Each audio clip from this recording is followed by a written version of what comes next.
Hello, and thank you for allowing this moment for yourself. You can let go of all focus now. Just allow your attention to soften, as my voice gently carries you to a place of rest. In our time together tonight, there is nothing to examine, nothing to understand. Only the gentle rhythm of a story about a crown, a promise, and the crushing weight of an unspoken, biological contract. A story that begins not with an ending, but with a hopeful arrival on a cold and foreign shore. Before we drift too far, if you feel a connection to this place, you're welcome to leave a quiet like or subscribe. Think of it not as a task, but as leaving a soft footprint in the sand before you continue your journey inward. Your peaceful presence here is always more than enough, and as you settle, I'd love to know where you're listening from. Feel free to leave your city and the time in the comments below. A quiet way of knowing we're all resting together in this moment, scattered across the gentle dark of the world.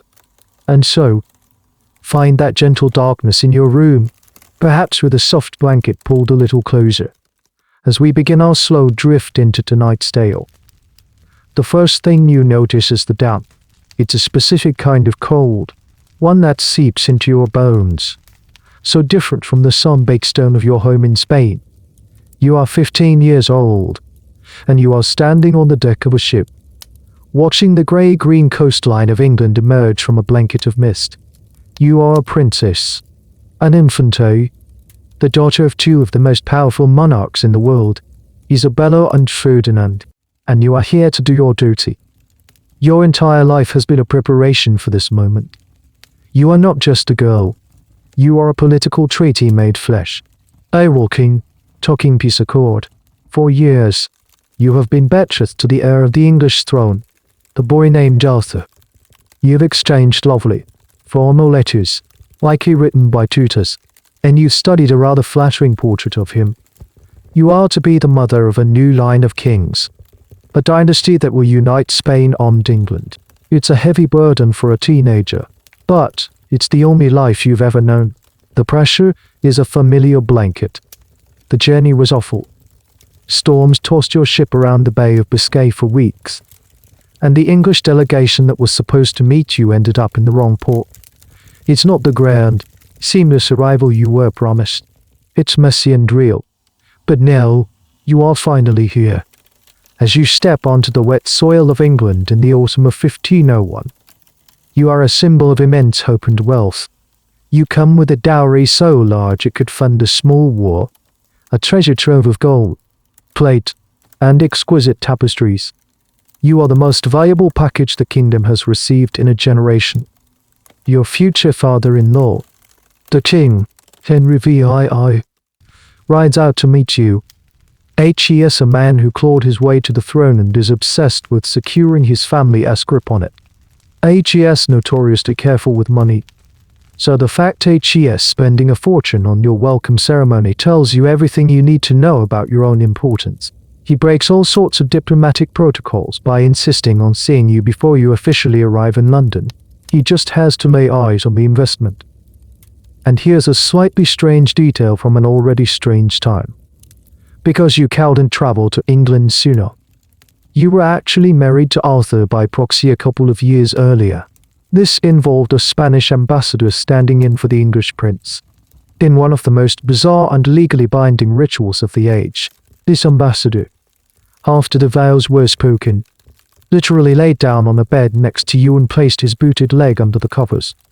It was a symbolic act, a stand-in for, well, you know, it sounds like a joke, but it was a deadly serious confirmation of the marriage contract. The first of many times your bed would be a matter of international law. Finally, you meet him, Prince Arthur. He is young, like you, and said to be scholarly and gentle. Your wedding is the event of the century. The city of London erupts in celebration. There are pageants, fountains flowing with wine, and feasts that last for days. It's a fairy tale. You are now the Princess of Wales, the future Queen of England. You have arrived. You have succeeded. The first and easiest part of your job is done. But as you are led to the bridal chamber, the hopes of an entire kingdom follow you. The door closes, and you are alone with a boy you barely know. And this is where the quiet, historical argument begins. What happened in that room would become the single most debated event of the next 30 years. Did you and this young prince truly become husband and wife in every sense of the word? Or were you two nervous children, lost in the ceremony and the expectation? Historians still argue, picking apart vague court gossip and your own later, fervent testimony. For now, it's just a private moment, but the consequences of that privacy, of that ambiguity, will echo down the decades and change the course of history. You just don't know it yet. For now, you are simply the Spanish princess who has come home. The air in Ludlow Castle is even colder than it was on the coast. It's a formidable stone fortress on the border of Wales, a place of duty, not comfort. After the whirlwind of the London wedding, you and your new husband, Arthur, were sent here to begin your official life as the Prince and Princess of Wales. It's a crash course in English sovereignty, and it's remote. The vibrant, sun-drenched courtyards of the Alhambra feel like a distant dream. Here, the tapestries on the walls aren't just for decoration. They are a necessary defense against the relentless chill that seeps from the stone. Your days are structured and formal. You preside over the Council of Wales and the Marches, a very serious job for two teenagers. You are learning the strange rhythms of this new country, its food, its customs, the slightly different cadence of its prayers. But beneath the surface of all this officialdom, another, far more important process is supposed to be taking place, a biological one. Every month that passes is a quiet, internal countdown. Every glance from your ladies-in-waiting, every polite inquiry about your health from a visiting lord, feels weighted. They aren't asking if you settled in well. They aren't asking if you miss your mother. They are asking, in 1,000 unspoken ways, are you with child yet? Your body, which has always been your own, is now a piece of public property. It belongs to the Tudor dynasty. Its sole purpose, its entire value, is to produce the next link in the chain. You know this. It was the central lesson of your princess training. But knowing it and living it are two very different things. The pressure is immense. You feel like a prized garden, and the entire kingdom is waiting for the first sign of a bloom. Then, just a few short months into your marriage, a shadow falls over Ludlow. Eye sickness sweeps through the region. They call it the sweating sickness, a terrifyingly swift and mysterious English plague that appears and disappears without warning. It causes fevers, chills, and a profuse, unnerving sweat, and it is lethally fast. One could be healthy at breakfast and gone by supper. Both you and Arthur fall ill. The castle, once a symbol of your new authority, becomes a sick room. The line between life and death feels terrifyingly thin. You, with a constitution perhaps hardened by a different climate, eventually recover. You survive, but Arthur does not. The news is a cataclysm, a shockwave that ripples out from this cold, remote castle all the way to London. The heir to the throne is dead. The boy you were sent across the sea to marry, the future you were promised, has vanished in the space of a fever dream. You are 16 years old, the widow in a foreign land, and the entire political alliance you represented has just shattered. Your formidable father-in-law, King Henry VIII, is famously stoic, but the reports say that when he received the news, he broke down completely. His dream of a secure dynasty, symbolized by his healthy, intelligent heir, was gone. And you are now in a state of political and personal limbo. Are you still the Princess of Wales? Should you go home to Spain? What is your purpose now? This is where the story gets a bit weirdly practical. Even for the 16th century, your immense dowry, the treasure you brought with you, is a major sticking point. Only half of it has been paid by your parents. King Henry doesn't want to give back the first half, and your father doesn't want to send the second half for a marriage that barely lasted 5 months. You, the human being at the center of this, or suddenly a very awkward and very expensive piece of unfinished business. And here's a little known fact about your situation. For a while, there was a quiet, desperate hope after Arthur's death. You were kept in seclusion for a time. The court held its breath, waiting. They were watching for one specific thing, to see if you were pregnant. An heir could still be born. A posthumous child, Arthur's son, could still emerge from this tragedy and secure the throne. Every day was a vigil. But as the weeks turn into months, and your body continues its familiar, monthly rhythm, at last, flickering hope is extinguished, the garden remains fallow. There is no Tudor heir. There is only you, a young widow, trapped by diplomacy and grief. The solution that the two kings, your father and your father-in-law, eventually cook up is both pragmatic and deeply strange. England still needs the Spanish alliance, and there's another son, a spare, a boy named Henry, the younger brother, now the heir to the throne. H.E.S. boisterous and athletic, the polar opposite of his studious older brother, and H.E.S. 5 years younger than you. The plan is simple. You will be betrothed to him instead. But there's a problem, a huge one. Church law forbids a man from marrying his brother's widow. It's right there in the book of Leviticus. It's considered unclean. To get around this, a special permission, a papal dispensation, is needed from the Pope himself. And this is where that ambiguous wedding night comes roaring back into the debate. The English court argues that the dispensation is needed simply to be safe. But to get it, they must make a case. And the case they make, the case you yourself are forced to make, is that your first marriage, to Arthur, was never consummated. You are still, in the eyes of God and the law, a virgin.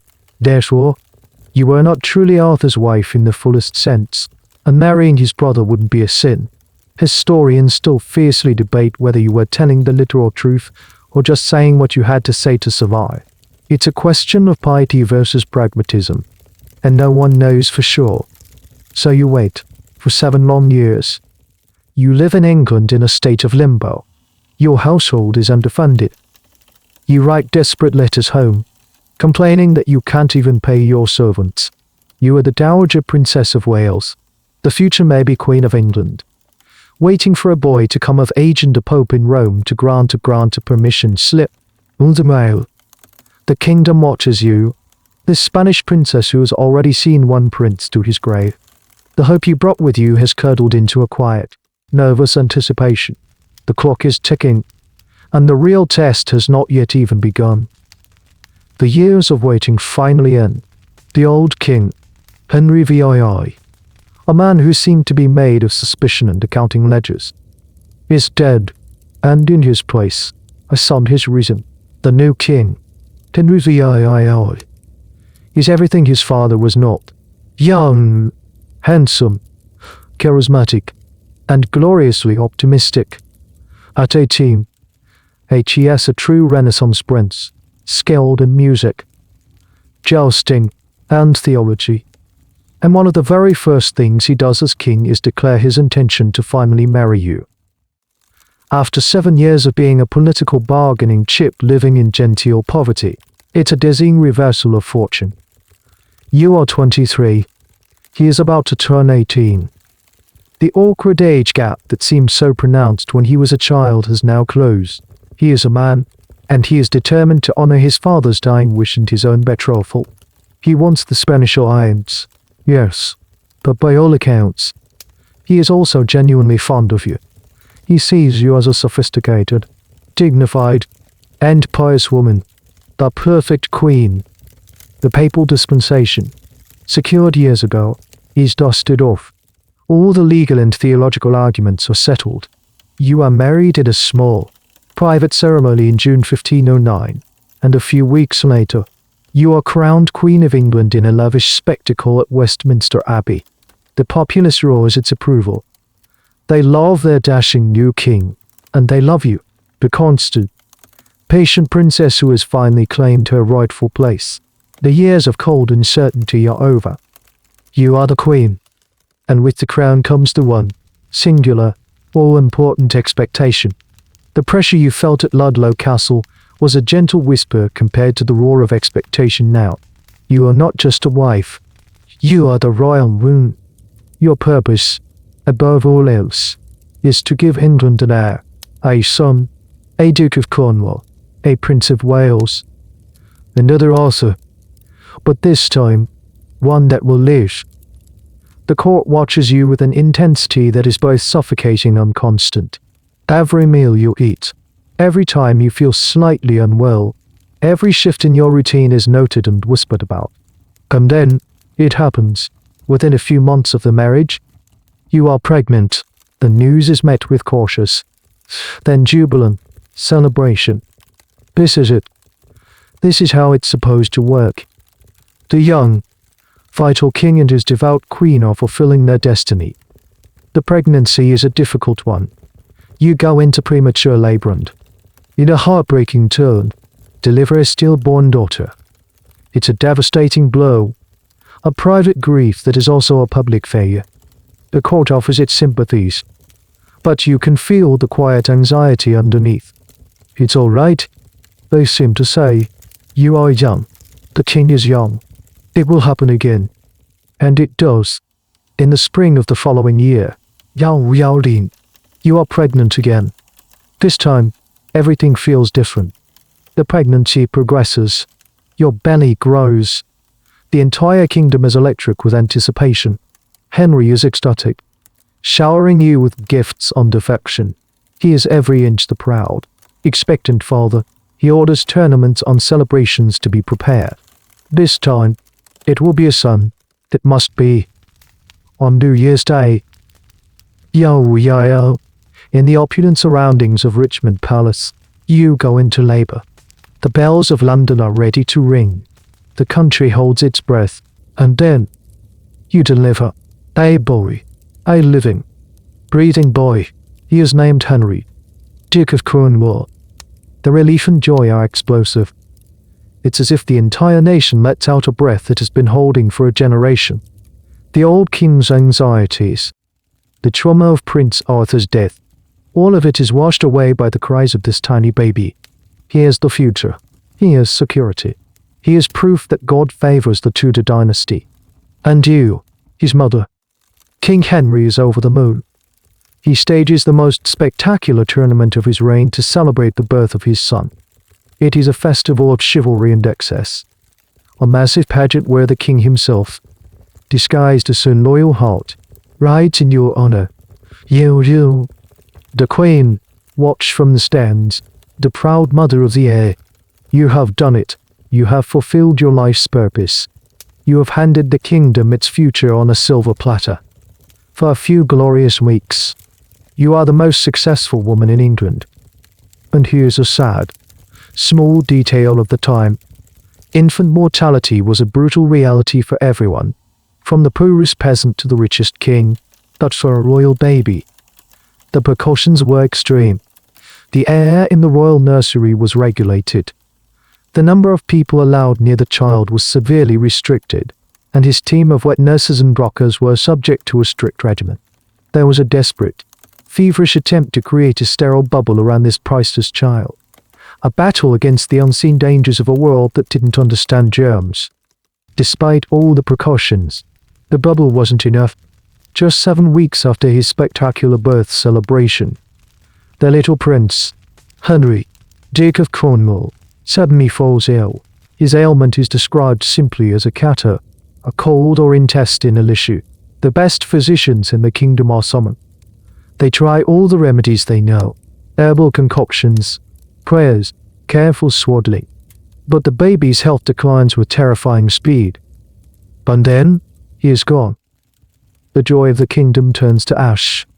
The bells that were meant to celebrate his christening now toll for his funeral. The silence that descends upon the court is one of profound shock and grief. The king is utterly heartbroken. The future, which had seemed so bright and certain, has been snatched away. For you, the loss is unimaginable.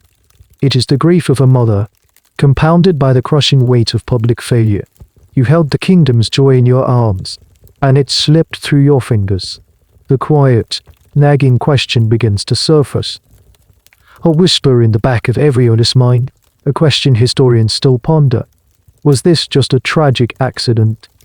A common cruelty of the age? Or was it a sign? A sign of something wrong? A curse?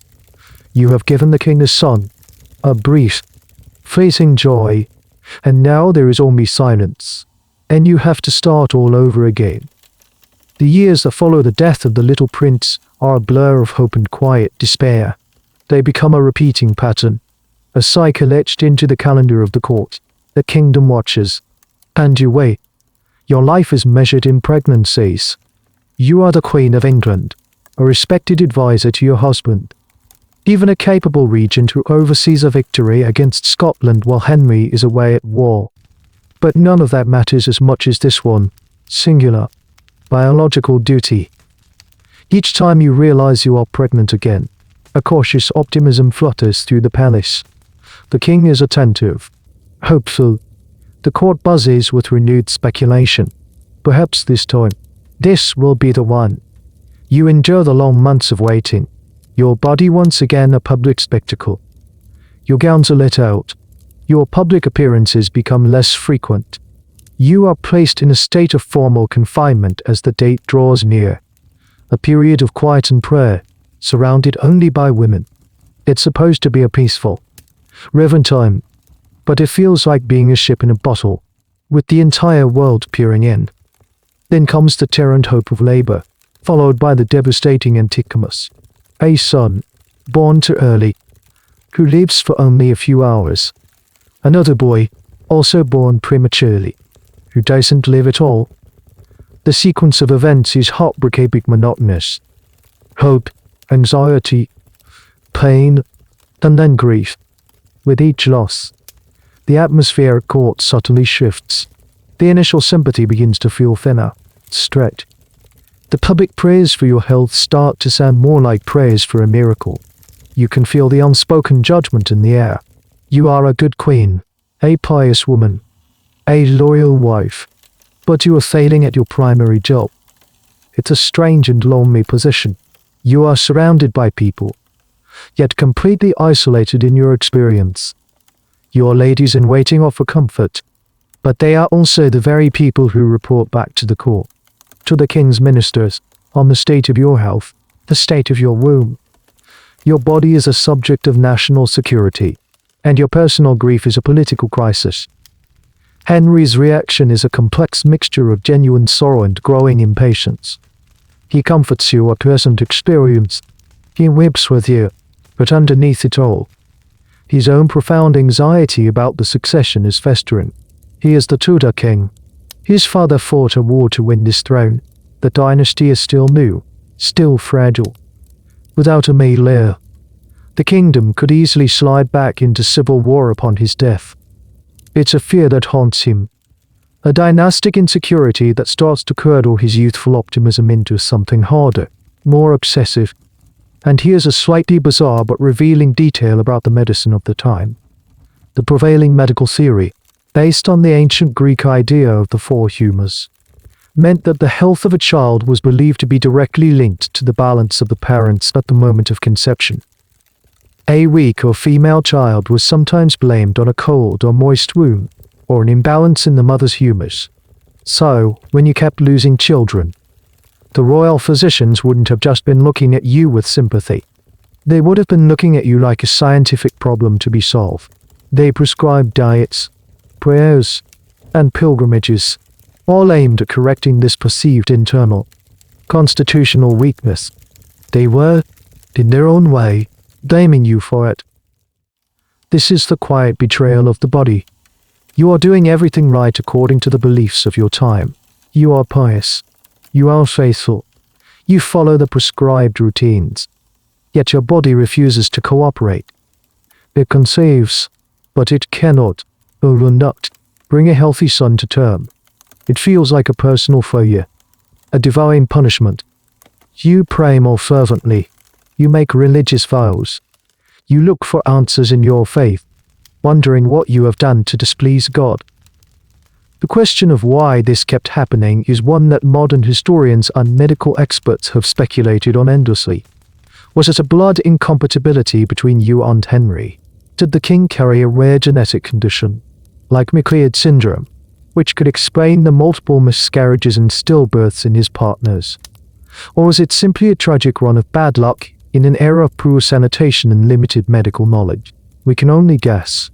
But for you, living it wasn't a medical mystery. It was a sign of God's disfavor. You see the toll it's taking on Henry. He begins to look elsewhere for comfort, for reassurance of his own vitality. He takes a mistress, a young woman at court named Bessie Blount, and in 1519, she does something you have failed to do. She gives birth to a healthy, thriving baby boy. She gives the king a son. The boy is named Henry Fitzroy, Fitzroy literally meaning son of the king. He is living, breathing proof that the problem is not with Henry. The king can father a healthy son. The king is potent. The conclusion, hanging unspoken in the air of the court, is damning. The fault, therefore, must lie with you. Henry Fitzroy is openly acknowledged. He is given titles in the ducal household. He is a constant, walking reminder of your failure. Every time you see him, every time you hear his name, it is a testament to your body's quiet, devastating betrayal. The vessel is cracked. The garden is barren. And the king and the kingdom are beginning to believe it can never be repaired. After years of sorrow and disappointment, a different kind of hope emerges. In the autumn of 1515, you find yourself pregnant once more. By now, the routine is grimly familiar. The court tries to muster its enthusiasm, but it's a strained, fragile thing. You and Henry are more reserved, guarding your hearts against another potential loss. You proceed through the months with a kind of desperate, prayerful caution. This time, however, things feel different. The pregnancy holds. You carry the child to full term. In February 1516, at Greenwich Palace, you give birth. The attendants rush forward. The child is healthy. The child is strong. The child is a girl. A wave of palpable disappointment triples through the court. It's a subtle thing, masked by polite congratulations and declarations that the baby is a beautiful princess. But it's there. A healthy child is a blessing. Of course, but it's the wrong kind of blessing. It's the second-place prize. Henry, who desperately wanted a son, puts on a brave face. He famously remarks, "We are both young. If it was a daughter this time, by the grace of God the sons will follow." He declares that he is content, but his contentment is conditional. She is a good start, but she is not the finish line.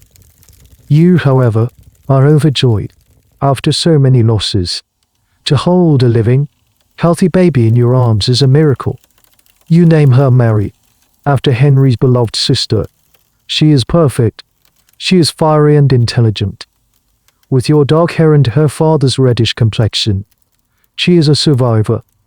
And you pour all of your maternal love, all the frustrated affection from your previous losses, into this child. As Mary grows, she becomes the center of your world. She is precocious and talented, a gifted musician and linguist. Just like her parents, she is also deeply, profoundly devout, a trait you carefully nurture. She is everything a princess should be. For Henry, she becomes the apple of his eye. He dotes on her, shows her off to foreign ambassadors, boasts of her cleverness. He parades her around the court, a symbol of the Tudor dynasty's vitality. But even as he adores her, she is also a constant, living symbol of his greatest anxiety. Every time he looks at her, he sees not just a daughter to love, but the absence of a son he needs. A daughter could not, by the customs of the time, be expected to rule with the same authority as a king. The memory of the last time a woman tried to claim the English throne, the Empress Matilda, centuries earlier, was a memory of chaos and brutal civil war. The English lords would not accept a queen regnant. They would fight. The succession was still not secure. And here's a detail that highlights the strange dichotomy of Mary's position. On the one hand, she was only a girl. On the other, she was an incredibly valuable diplomatic asset. From the time she was a toddler, her hand in marriage was dangled in front of every major court in Europe. She was betrothed to the French Dauphin when she was 2. Then the engagement was broken, and she was betrothed to her much older cousin, the Holy Roman Emperor, Charles V. This engagement was also broken. She was a pawn in her father's grand European chess game, her future marriage a tool to forge alliances. Her personal happiness was irrelevant. Her strategic value was everything. The birth of Mary gives you a brief reprieve. For a few years, the relentless pressure on your body eases slightly. You have proven you can carry a healthy child to term. But as the years tick by and no more pregnancies follow, or at least, none that result in a living child, the old anxiety returns with a vengeance. You have another miscarriage a couple of years after Mary's birth, and it seems to be the last. Your childbearing years, which began in a storm of hope, are trickling to a quiet, barren end. You are now entering your 40s. Henry is still in his prime, a vibrant, athletic man, and the age gap between you, once a minor detail, now feels like a chasm. He is still young enough to father a generation of sons. You are seen as fading. The debate among historians has always been about when, exactly, Henry's affection for you truly began to die. Was it a slow erosion caused by years of disappointment? Or was there a specific moment, a specific realization?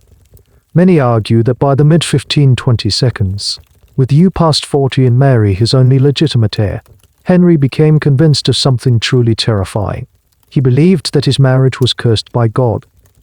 He started reading the Bible obsessively, poring over the very passage from Leviticus that the papal dispensation had been designed to override. If a man shall take his brother's wife, it is an unclean thing. He shall be without children. He looked at his life. One stillborn daughter, several dead sons, and one living daughter. He convinced himself that without children didn't mean no children at all. It meant no male children. God had allowed him a daughter to show he was fertile, but had withheld a son as a specific, targeted punishment for his unlawful marriage. You gave him a princess, a wonderful, brilliant daughter.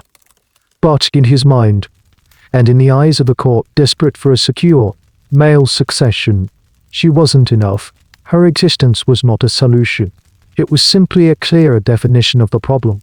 And the problem, as Henry was beginning to see it, was you. The court has always been a place of shifting allegiances, a constellation of ambitious families orbiting the king. But now, you begin to notice a new star rising, and its light is cast directly into your shadow. Her name is Anne Boleyn. She is not like the other ladies in waiting. She is not a passing fancy for the king. Like Bessie Blount was, she is different. She is the niece of the powerful Duke of Norfolk, and she has returned to England after spending her formative years in the sophisticated courts of the Netherlands and France. She carries herself with a continental grace that feels fresh and exciting. She is not beautiful in the conventional, placid way that was then admired.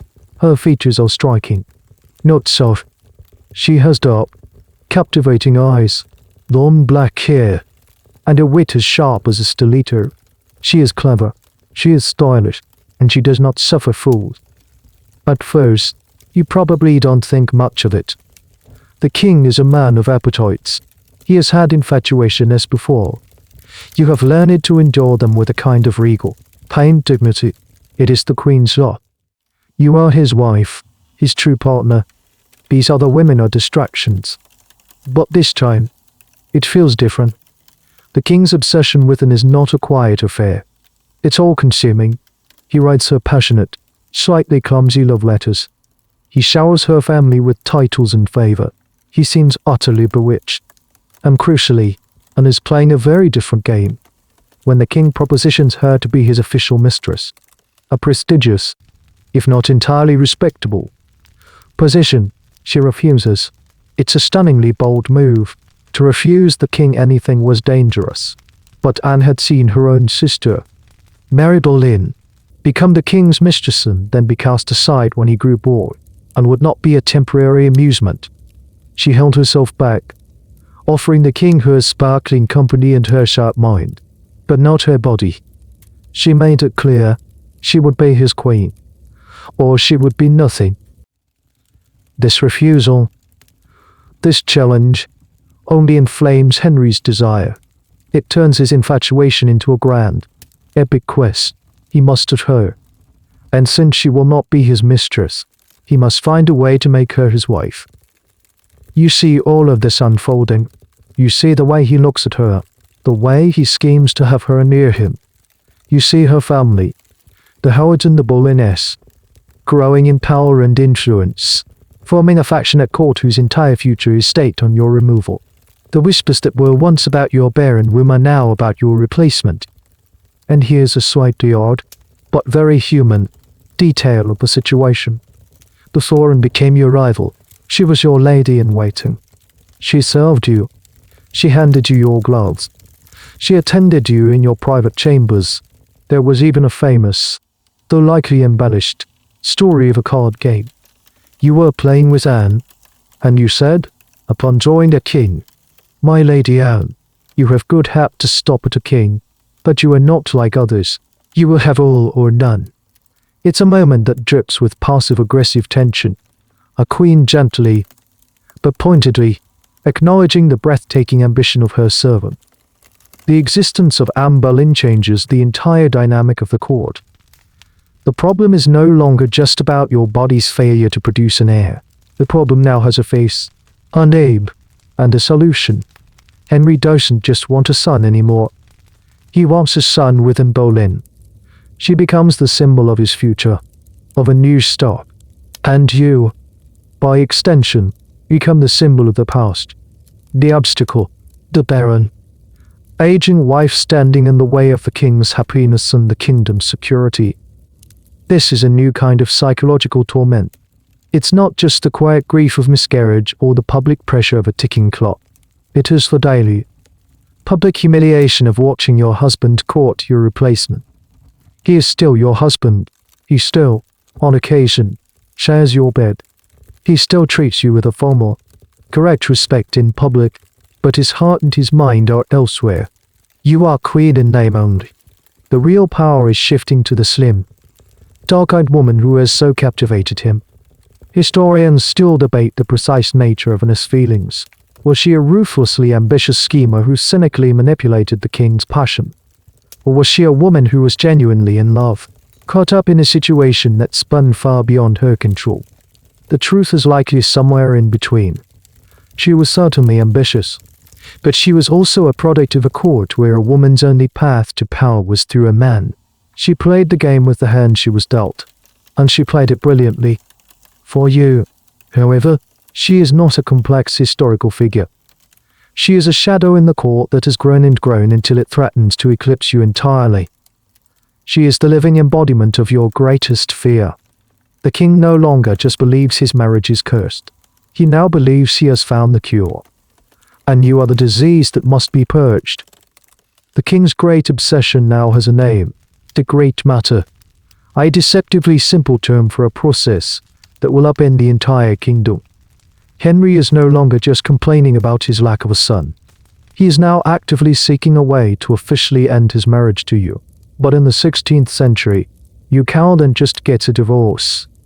Marriage was a holy sacrament. For life, the only way out was an annulment, a declaration that the marriage was never valid in the first place. And so begins one of the most audacious legal and theological campaigns in history.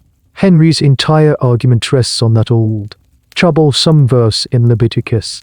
He claims that the papal dispensation granted by Pope Julius II, the one that allowed you to marry him all those years ago, was invalid. He argues that the Pope does not have the authority to dispense with God's law. Therefore, your marriage was, and always has been, a sham in the eyes of God. It's a bold argument, essentially telling the current Pope, Clement VII, that his predecessor made a huge mistake. You, of course, are at the center of this storm. Henry comes to you, first gently, Then, with increasing pressure, trying to persuade you to go along with his plan, he asks you to agree to the annulment. He asks you to quietly retire to a nunnery. He promises you will be treated with honor and respect. As the Dowager Princess of Wales, the title you held so long ago, he is offering you a quiet, dignified exit. You refuse. Absolutely. Your defiance is ironclad. For you, this is not a matter of political convenience. It is a matter of your soul, your honor, and the legitimacy of your daughter. Mary, if you agree that your marriage was never valid, you are admitting to things. First, that you have been living in sin with Henry for 20 years. And second, that your beloved daughter is a bastard with no claim to the throne. You will not do that. You will not sacrifice your child's future to make way for the king's new obsession. You are his true and lawful wife. You are the queen, and you will not go quietly. This is where Henry's campaign turns public and messy. He needs the Pope to grant the annulment, but the Pope is in an impossible position. He is, for all practical purposes, the prisoner of the most powerful man in Europe, the Holy Roman Emperor, Charles V. And Charles V. is your nephew. He is the son of your sister, Joanna. He is not about to stand by and watch his aunt be cast aside and his cousin Mary be delegitimized. He puts immense pressure on the Pope to refuse Henry's request. The Pope, caught between a furious English king and a powerful emperor, does what any good politician would do. He stalls. He sets up commissions. He sends cardinals to England to hear the case. He delays and prevaricates, hoping the problem will somehow solve itself. This leads to one of the most extraordinary scenes of the whole saga, a full-blown public trial held at Blackfriars in London in 1529. The purpose is to determine the validity of your marriage. You and Henry are both called to testify. It's a humiliating, theatrical spectacle. The king gives a long, sanctimonious speech about his troubled conscience and his desperate need for an heir. He is performing the role of a pious, worried monarch. Then, it's your turn. In a moment of high drama, you do not address the court. You ignore the judges. You walk directly over to Henry, kneel at his feet in front of the entire assembly, and give the speech of your life. You speak to him not as a subject, but as a wife. You remind him of your loyalty, of the children you have borne him, of your shared history. You ask him, in a voice filled with pain and dignity, what you have done to deserve this. I have been to you a true, humble, and obedient wife. You declare, ever comfortable to your will and pleasure, and then you deliver your final, irrefutable point. You swear, as you have always sworn, that you were a virgin when you married him. It's a moment of incredible power. Then you stand up, turn your back on the court, and walk out. They call you back, but you refuse to return. You will not recognize the authority of this court. As far as you are concerned, the only judge is God. And here's a quirky, behind-the-scenes fact about this whole process. In his desperate search for evidence, Henry assembled a team of scholars and theologians, essentially a royal think tank. Led by a rising star named Thomas Cranmer, they were sent all over Europe, to the great universities of Italy, France, and Germany, with a very specific mission: to bribe or persuade academics to issue opinions in favor of his annulment. He was essentially trying to crowdsource a theological justification for his great matter. It was a massive, expensive, and slightly grubby intellectual exercise to give his desires the veneer of scholarly consensus.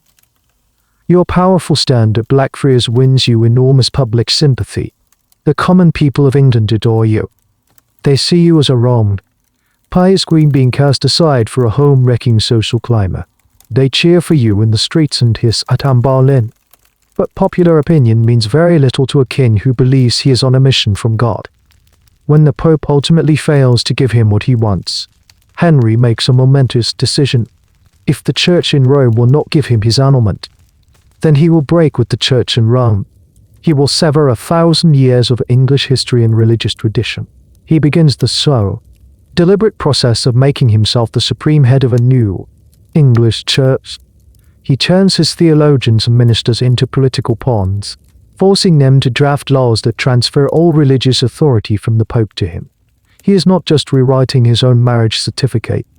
He is rewriting God's law for an entire nation, all to solve a problem that began with a quiet, biological failure in the royal bedchamber. The tide has turned, and you are being swept away by it. Henry, having failed to get what he wanted from Rome, has taken matters into his own hands. A new man, Thomas Cromwell, a ruthlessly efficient administrator with a talent for political demolition, is now the king's chief minister and a new Archbishop of Canterbury. The intellectually flexible Thomas Cranmer is in place. The king now has the tools he needs to dismantle your life. The final blows come swiftly.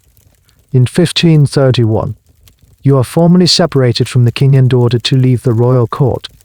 The palaces you have called home for over 20 years, Greenwich, Richmond, Windsor, are no longer yours.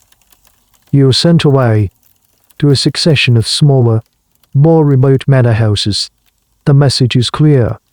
You are being erased from the picture. Even more cruelly, your daughter Mary is taken from you.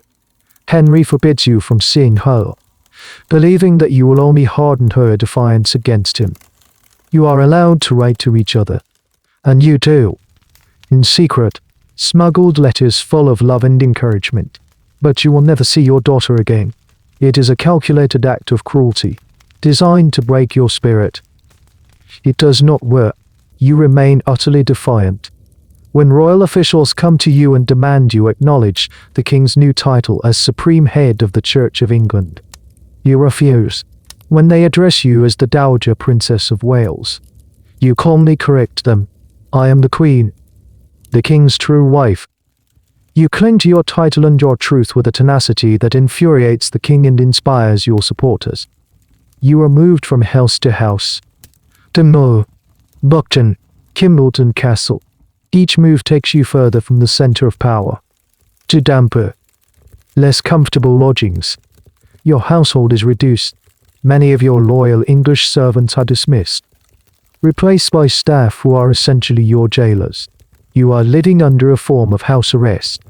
The vibrant, powerful Queen of England is now a lonely, isolated woman in the damp fenland depths of Cambridgeshire. And here's a saddened petty detail that shows the depth of the king's spite. He didn't just take your palaces and your daughter. He took your jewels. For years, he sent officials to demand you hand over the official crown jewels that a queen was entitled to. You steadfastly refused, arguing they were yours to hold for the next legitimate queen. It was a small act of defiance, but a meaningful one. The jewels were a symbol of your office, and you would not surrender them to be worn by the woman you considered a usurper. Henry eventually had to send a delegation to forcibly take them from your coffers, a move that only highlighted his bullying tactics and your quiet dignity. While you are living in this enforced exile, the final act of your replacement plays out in London. In January 1533, Henry marries a now pregnant Anne Boleyn in a secret ceremony. Then, in May, Archbishop Cranmer convenes his own court and, with breathtaking speed, declares that Henry's marriage to you was null and void from the very beginning. A few days later, he declares the king's marriage to Anne to be good and lawful. It's all done. The great matter is resolved, and is crowned queen in a lavish, if sparsely attended, ceremony. The people of London, loyal to you, stay away in droves. Your entire life in England, your 24 years as queen, have been erased by a legal decree. You are no longer Queen Catherine.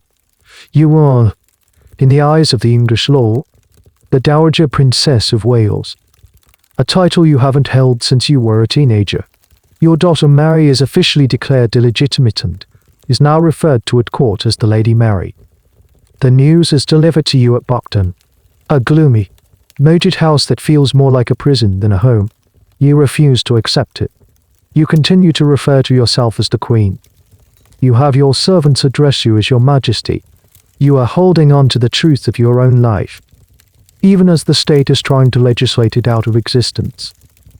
Historians often debate your state of mind during these last years. Were you a tragic, broken figure, clinging to a lost cause? Or were you a pillar of principled resistance, a woman of unshakable faith who refused to compromise her conscience? The answer is likely both. You were undoubtedly heartbroken and isolated, but your letters from this period show a mind that is still sharp, a will that is still iron. You saw yourself not as a victim, but as a martyr for the true faith and the sanctity of marriage. You spend your final years in ill health, worn down by grief and the damp English climate, confined to your rooms at Kimbleton Castle.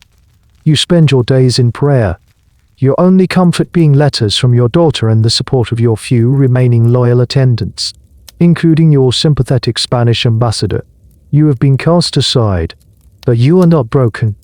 You have lost your crown, your husband, and your child, but you have not lost your sense of self. In the first great battle of the Tudor womb, you have been defeated, but your story ends not with a whimper of submission, but with a quiet, powerful roar of defiance that would echo long after you were gone. The narrative lens shifts. The world Drake calibrates, and now, it is you. You are Anne Boleyn.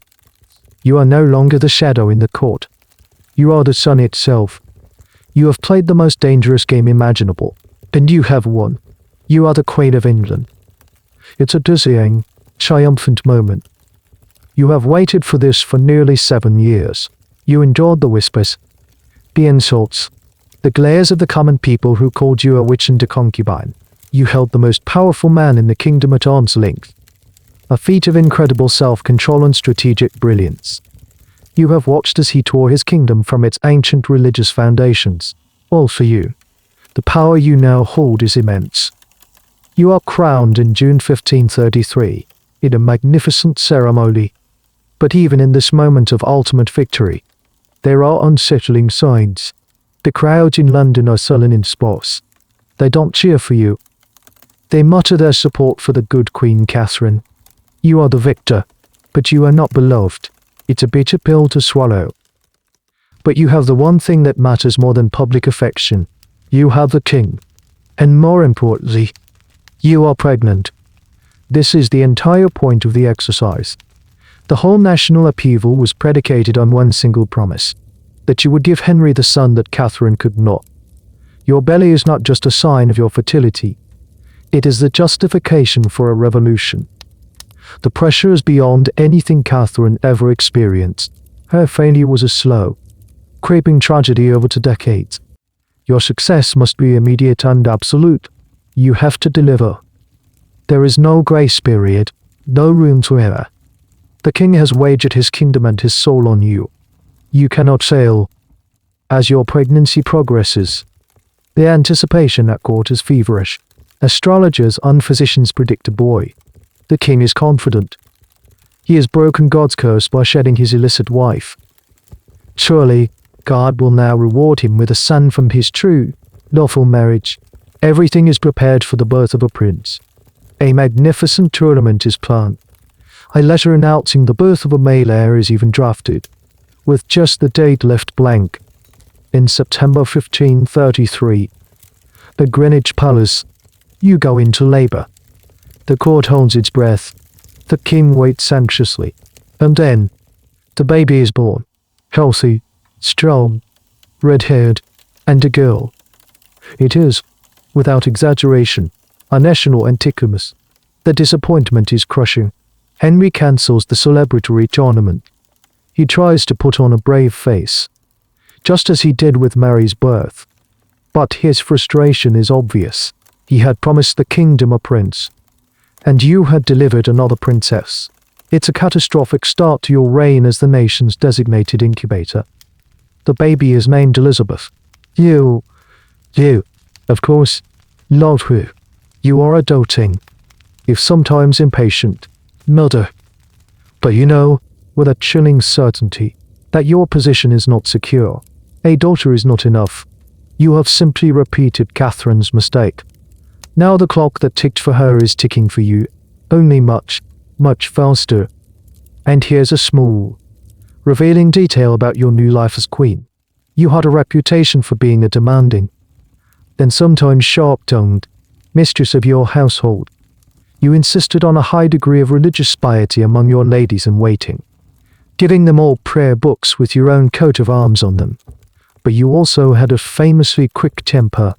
There are accounts of you boxing the ears of one of your maids and getting into furious arguments with your own uncle. The stress of your position was immense, and it often cracked the veneer of your cool, continental composure. You won the throne, but you were never able to relax into it.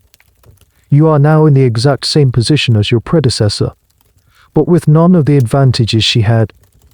You don't have the love of the people. You don't have the support of a powerful foreign family. In fact, all of Catholic Europe views you as a heretic and an adulteress. And you don't have 20 years of shared history and loyalty with the king to fall back on.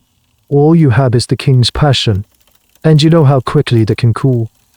Historians have long debated the nature of your marriage to Henry. Was it a true love match that buckled under the political pressure? Or was it an obsessive infatuation on his part and a calculated power play on yours? It was likely a volatile cocktail of both. There are reports of passionate reconciliations on furious, screaming arguments that could be heard throughout the palace. You were too intelligent, strong-willed, and volatile people in a situation of unbearable stress. Your entire survival now depends on your next pregnancy. You have won. You have the crown. You have the king's name. Use it on the throne where Catherine once sat, but you have also inherited her curse. The great Tudor wound, the need for a male heir, is still open and weeping, and you have just poured salt in it. The game is not over. The most dangerous part has just begun. The birth of a daughter, Elizabeth, was a political disaster, but you are a fighter. You reassure the king, and yourself, that a son will follow. You are young and healthy, and the king is as vigorous as ever. It's just a matter of time. But time is a luxury you do not have. The court you now preside over is a tense and divided place. The friends of Catherine and her daughter Mary see you as a usurper. They whisper about you, praying for your downfall. Your own faction, the Boleyns and their allies, know that their fortunes are tied directly to your womb. Every month that passes without news of another pregnancy is a month their power wanes. You throw yourself into the role of queen. You are a patron of the new religious ideas, a supporter of the English Bible, and a figure of immense style and sophistication. You try to win over the court with your charm and intelligence, but always, in the background, is the silent, ticking clock. In the summer of 1534, you are pregnant again. A wave of relief washes over you and your supporters. This is it. This will be the son. This will secure your position forever. But the pregnancy ends in a miscarriage. The king is disappointed. You are devastated. The failure puts an immense strain on your relationship with Henry. The passionate romance that defied the Pope is now a marriage under intense pressure. The king's infatuation, which was strong enough to break a church, is not proving strong enough to withstand biological disappointment. He is a man who has always gotten what he wants, and he wanted a son. Your failure to provide one feels like a personal betrayal to him. Then, in early 1536, a double blow of fate occurs. First, news arrives from Kimbolton Castle. Catherine of Aragon, the woman you replaced, the anchor of the old regime, is dead. She had been ill for months, and finally succumbed. When you hear the news, you and the king are said to have dressed in joyful yellow, a color of celebration in England. It's a shockingly callous display. But to you, it must have felt like the final, definitive victory. The great rival is gone. The shadow is lifted. There is now only one queen in England. And here's a strange, almost macabre detail from that time. When Catherine's body was embalmed, the emblem found that her heart was entirely black and had a strange black growth on it. Your supporters, of course, whispered that it was a sign of a black heart, broken by bitterness. Catherine's supporters, naturally, whispered that she had been poisoned by you. Modern medical experts suggest the description is consistent with a secondary tumor from a form of cancer, a far more mundane and tragic explanation. But at the time, it was just more fuel for the fires of court paranoia. Just a few weeks after Catherine's death, as you are celebrating what you believe is your final victory, you suffer another disaster. You are pregnant again, about 3.5 months along. On the day of Catherine's funeral, the king is unhorsed in a serious jousting accident. He is knocked unconscious for 2 hours. For a terrifying period, the court believes he is dead. The shock of this event, you would later claim, caused you to go into premature labor. You miscarry, and when the attendants examine the child, they find that it was a boy. This is the moment everything changes. It is the absolute turning point. You had conceived a son. You had carried him for months. And you lost him. For Henry, this is not just a tragedy. It is the final, irrefutable proof. He had divorced one wife because God had denied him a son. Now, he is married to you, and God is still denying him a son. He looks at the dead male fetus and comes to a terrible conclusion. This marriage, too, is cursed. He famously storms into your chambers and declares, "I see that God will not give me male children." He believes he was tricked into this marriage by witchcraft. The love, the passion, it all curdles into bitter, superstitious rage. The history that repeated itself with the birth of a daughter now repeats with a terrifying, accelerated finality. Catherine had 20 years. You have had less than 3. The king's adoration evaporates, replaced by a cold, dangerous fury. His desire for you is dead, and with it, your protection. You can feel the ground shifting beneath your feet. The whispers of your enemies grow louder. The king, once your champion, now barely speaks to you. His eye has already begun to wander. He has noticed a quiet, pale, gentle lady in waiting, a woman named Jane Seymour. She is everything you are not. Meek, soft-spoken, unsubmissive. She is a blank slate onto which he can project his hopes for a new, less complicated future. Historians still debate what sealed your fate. Was it simply the miscarriage of the male heir? Or was it your famously sharp-tongued political maneuvering finally alienating the king and powerful figures like Thomas Cromwell? The truth is, your failure to produce a son made you vulnerable, and your enemies, sensing that vulnerability, pounced. You had flown dazzlingly close to the sun. But now your wings, held together by the wax of the king's passion, were melting, and the fall would be swift and brutal. The silence from the king's chambers is the most terrifying sound you've ever heard. After the miscarriage, the warmth is gone. Henry is polite in public, but in private, he is a wall of ice. The boisterous, passionate man who wrote you loveless is gone, replaced by a cold, brooding monarch convinced he has been duped by God twice. The clock is no longer just ticking. It's screaming. You try to mend the breach. You try to be the charming, witty companion he fell in love with. But it's no use. He is looking for a way out. Then you know, with a sickening certainty, that his way out will not be as simple as the one he offered Catherine. You don't have a powerful nephew on the imperial throne to protect you. You are entirely dependent on him, and he is done with you. You watch as he begins to openly court Jane Seymour. It's a cruel parody of your own story. He showers her and her family with gifts. He sends her letters. And Jane, cleverly coached by her family and your enemies, plays the part of the modest, virtuous maiden perfectly. She even, in a move of brilliant political theatre, refuses a gift of money from a king, sending it back and saying her honor is her only treasure. It's a direct echo of your own early strategy, but this time it's being used against you. Your anxiety turns to desperation. You can feel the net tightening. Your chief ally at court had been Thomas Cromwell, the man who engineered the break with Rome. But now, you and Cromwell are on opposing sides of a major political issue. What to do with the money from the monasteries that the crown is dissolving? You want to use it for charitable and educational purposes. Cromwell wants it to go straight into the king's empty coffers. You have a furious argument. You have made an enemy of the most dangerous man in England. Right at the moment you are most vulnerable. The king's desperation has now morphed into something far more sinister. Paranoia. He needs to get rid of you. But how? He can't very well claim this marriage was also against God's law. That would make him look like a fool. He needs another reason. A better reason. A reason that not only allows him to discard you but also to punish you. A reason that paints him not as a fickle tyrant, but as a wronged and righteous victim. And so, the whispers start. Not just about witchcraft anymore, but about infidelity, adultery, treason. This is where the historical debate becomes incredibly intense. Did you, in your desperation and loneliness, seek comfort in the arms of other men, or was this a complete and utter fabrication? A conspiracy cooked up by Cromwell and your enemies to give the king the excuse he craved? The vast majority of modern historians lean heavily toward the latter.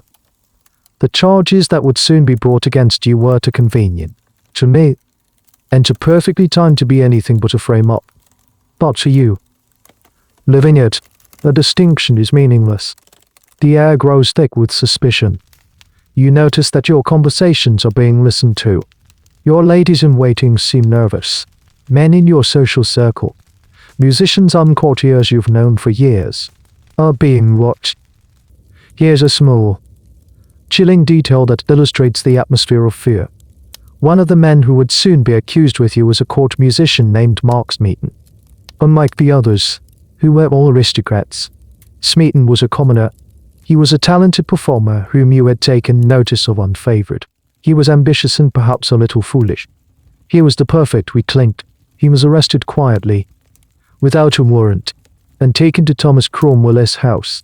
He was, almost certainly, tortured. It was illegal to torture anyone outside of the Tower of London without a special warrant from the king. But Cromwell operated in a grey area of the law. Under this immense pressure, Smeaton confessed to having an affair with you. His confession, likely wrung from him through pain and fear, was the crack in the dam. It was all Cromwell needed. The floodgates of accusation opened. The king's paranoid rage now had a focus. It wasn't just that you had failed to give him a son. It was that you had betrayed him. You had made a fool of him. You had committed the most heinous crime a queen could commit, one that threatened the very legitimacy of the royal line. The final days of April 1536 are a whirlwind of terror. You are at a tournament at Greenwich, watching the jousts.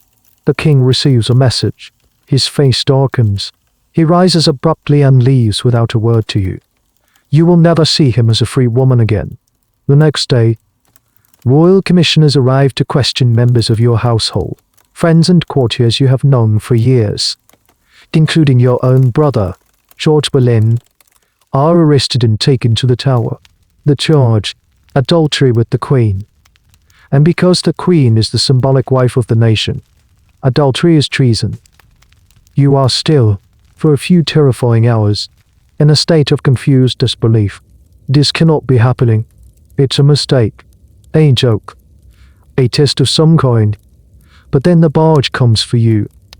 The whispers are no longer whispers. They are shouts. They are formal accusations, written down on parchment, carrying the full, terrifying weight of the law. Your enemies, who have been circling for months, finally have their moment. The trap, so carefully and quietly set by Thomas Cromwell, has been sprung. The central accusation is adultery. But it's not just one simple charge. It's a cascade of them. A grotesque tapestry woven from court gossip, coerced confessions, and pure invention. They accuse you of having affairs with 5 men. 5. Not just the poor musician Mark Smeaton, but 4 gentlemen of the King's Privy Chamber. Henry Norris, Francis Weston, and William Brereton. And, most shockingly, your own brother, George Boleyn, Lord Rochford. The charge of incest with your brother is the masterstroke of the conspiracy. It is so monstrous, so beyond the pale, that it is designed to strip you of all public sympathy. It paints you not just as an unfaithful wife, but as an unnatural monster. It's a charge perfectly calibrated to turn the stomach of the common man and justify any punishment, no matter how severe. This is a web of vicious rumors turned into legal fact, and you are at its center, watching in horror as your world is dismantled. One lie at a time. The men accused with you are your friends, your companions at court. You've danced with them, played cards with them, exchanged the witty, flirtatious banter that was the common currency of courtly life. No, that same banter is being twisted into evidence of treason. A casual compliment is reframed as a declaration of illicit love. A moment of shared laughter is presented as proof of a conspiracy. For example, you once jokingly chided Henry Norris for seemingly delaying his own marriage, asking him if he was waiting for you after the king's death. You look for dead men's shoes. You teased. It was a common phrase, a light-hearted jab, but in the hands of Cromwell's interrogators, it becomes evidence that you were plotting the king's death so you could marry his friend. Every innocent interaction is retroactively poisoned. And here's a particularly cynical detail about the man leading the charge. Thomas Cromwell, the architect of your downfall, was a man you had helped raise to power. You had been his patron. You had championed his career when he was just an ambitious lawyer. Hell, to save his own skin and align himself with the king's new desire, he is using the very power you gave him to destroy you. It is the ultimate political betrayal. He knows the charges are likely false, but he also knows the king needs a conviction. And Cromwell is, above all else, a pragmatist. The whispers turn to daggers not just in the interrogation rooms, but in the court of public opinion, which is being deliberately manipulated. Your reputation for continental sophistication, once seen as exciting and modern, is now used against you. They say you learned your wicked ways in the corrupt French court. Your sharp wit is rebranded as a cruel and mocking nature. Your very intelligence is presented as evidence of a cunning, deceitful mind. They even resurrect the old rumors of witchcraft, suggesting you ensnared the king with spells and potions. The most intimate and tragic part of the smear campaign revolves around the memory of your miscarried son.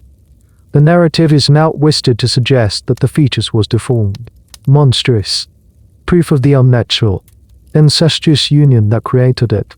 There is no reliable evidence for this.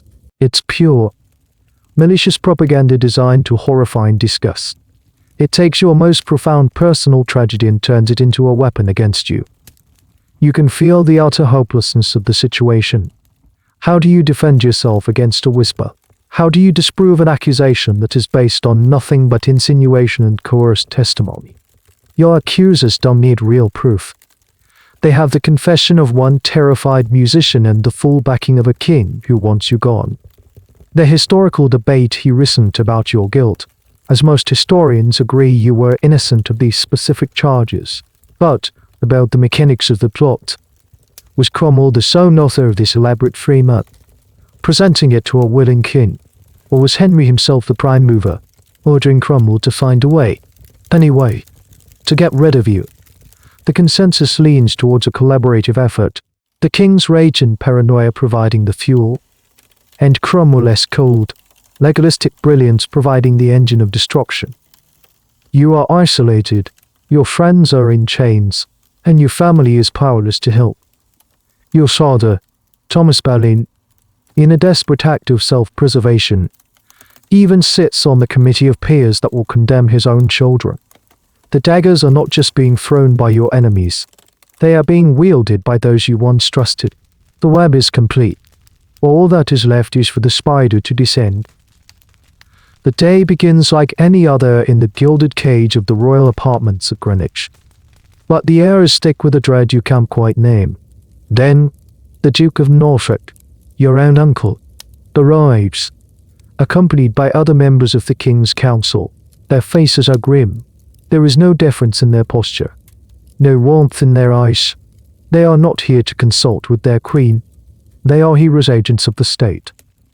They inform you that you are to be questioned. The charges are read aloud.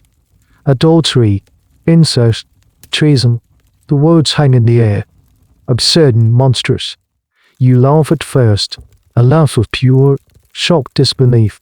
This is a farce, a grotesque joke, but as you look at the stony faces of the men before you, you realize it is no joke at all. Your protests, your denials, your demands to see the king are all brushed aside. You are being arrested. You, the Queen of England, the woman for whom the king defied the Pope. It is unthinkable, and yet, it is happening. You are escorted from your chambers, through the palace you now rule, and down to the river. The royal barge is waiting, not the one decorated for pageants and celebrations, but a sober, functional vessel.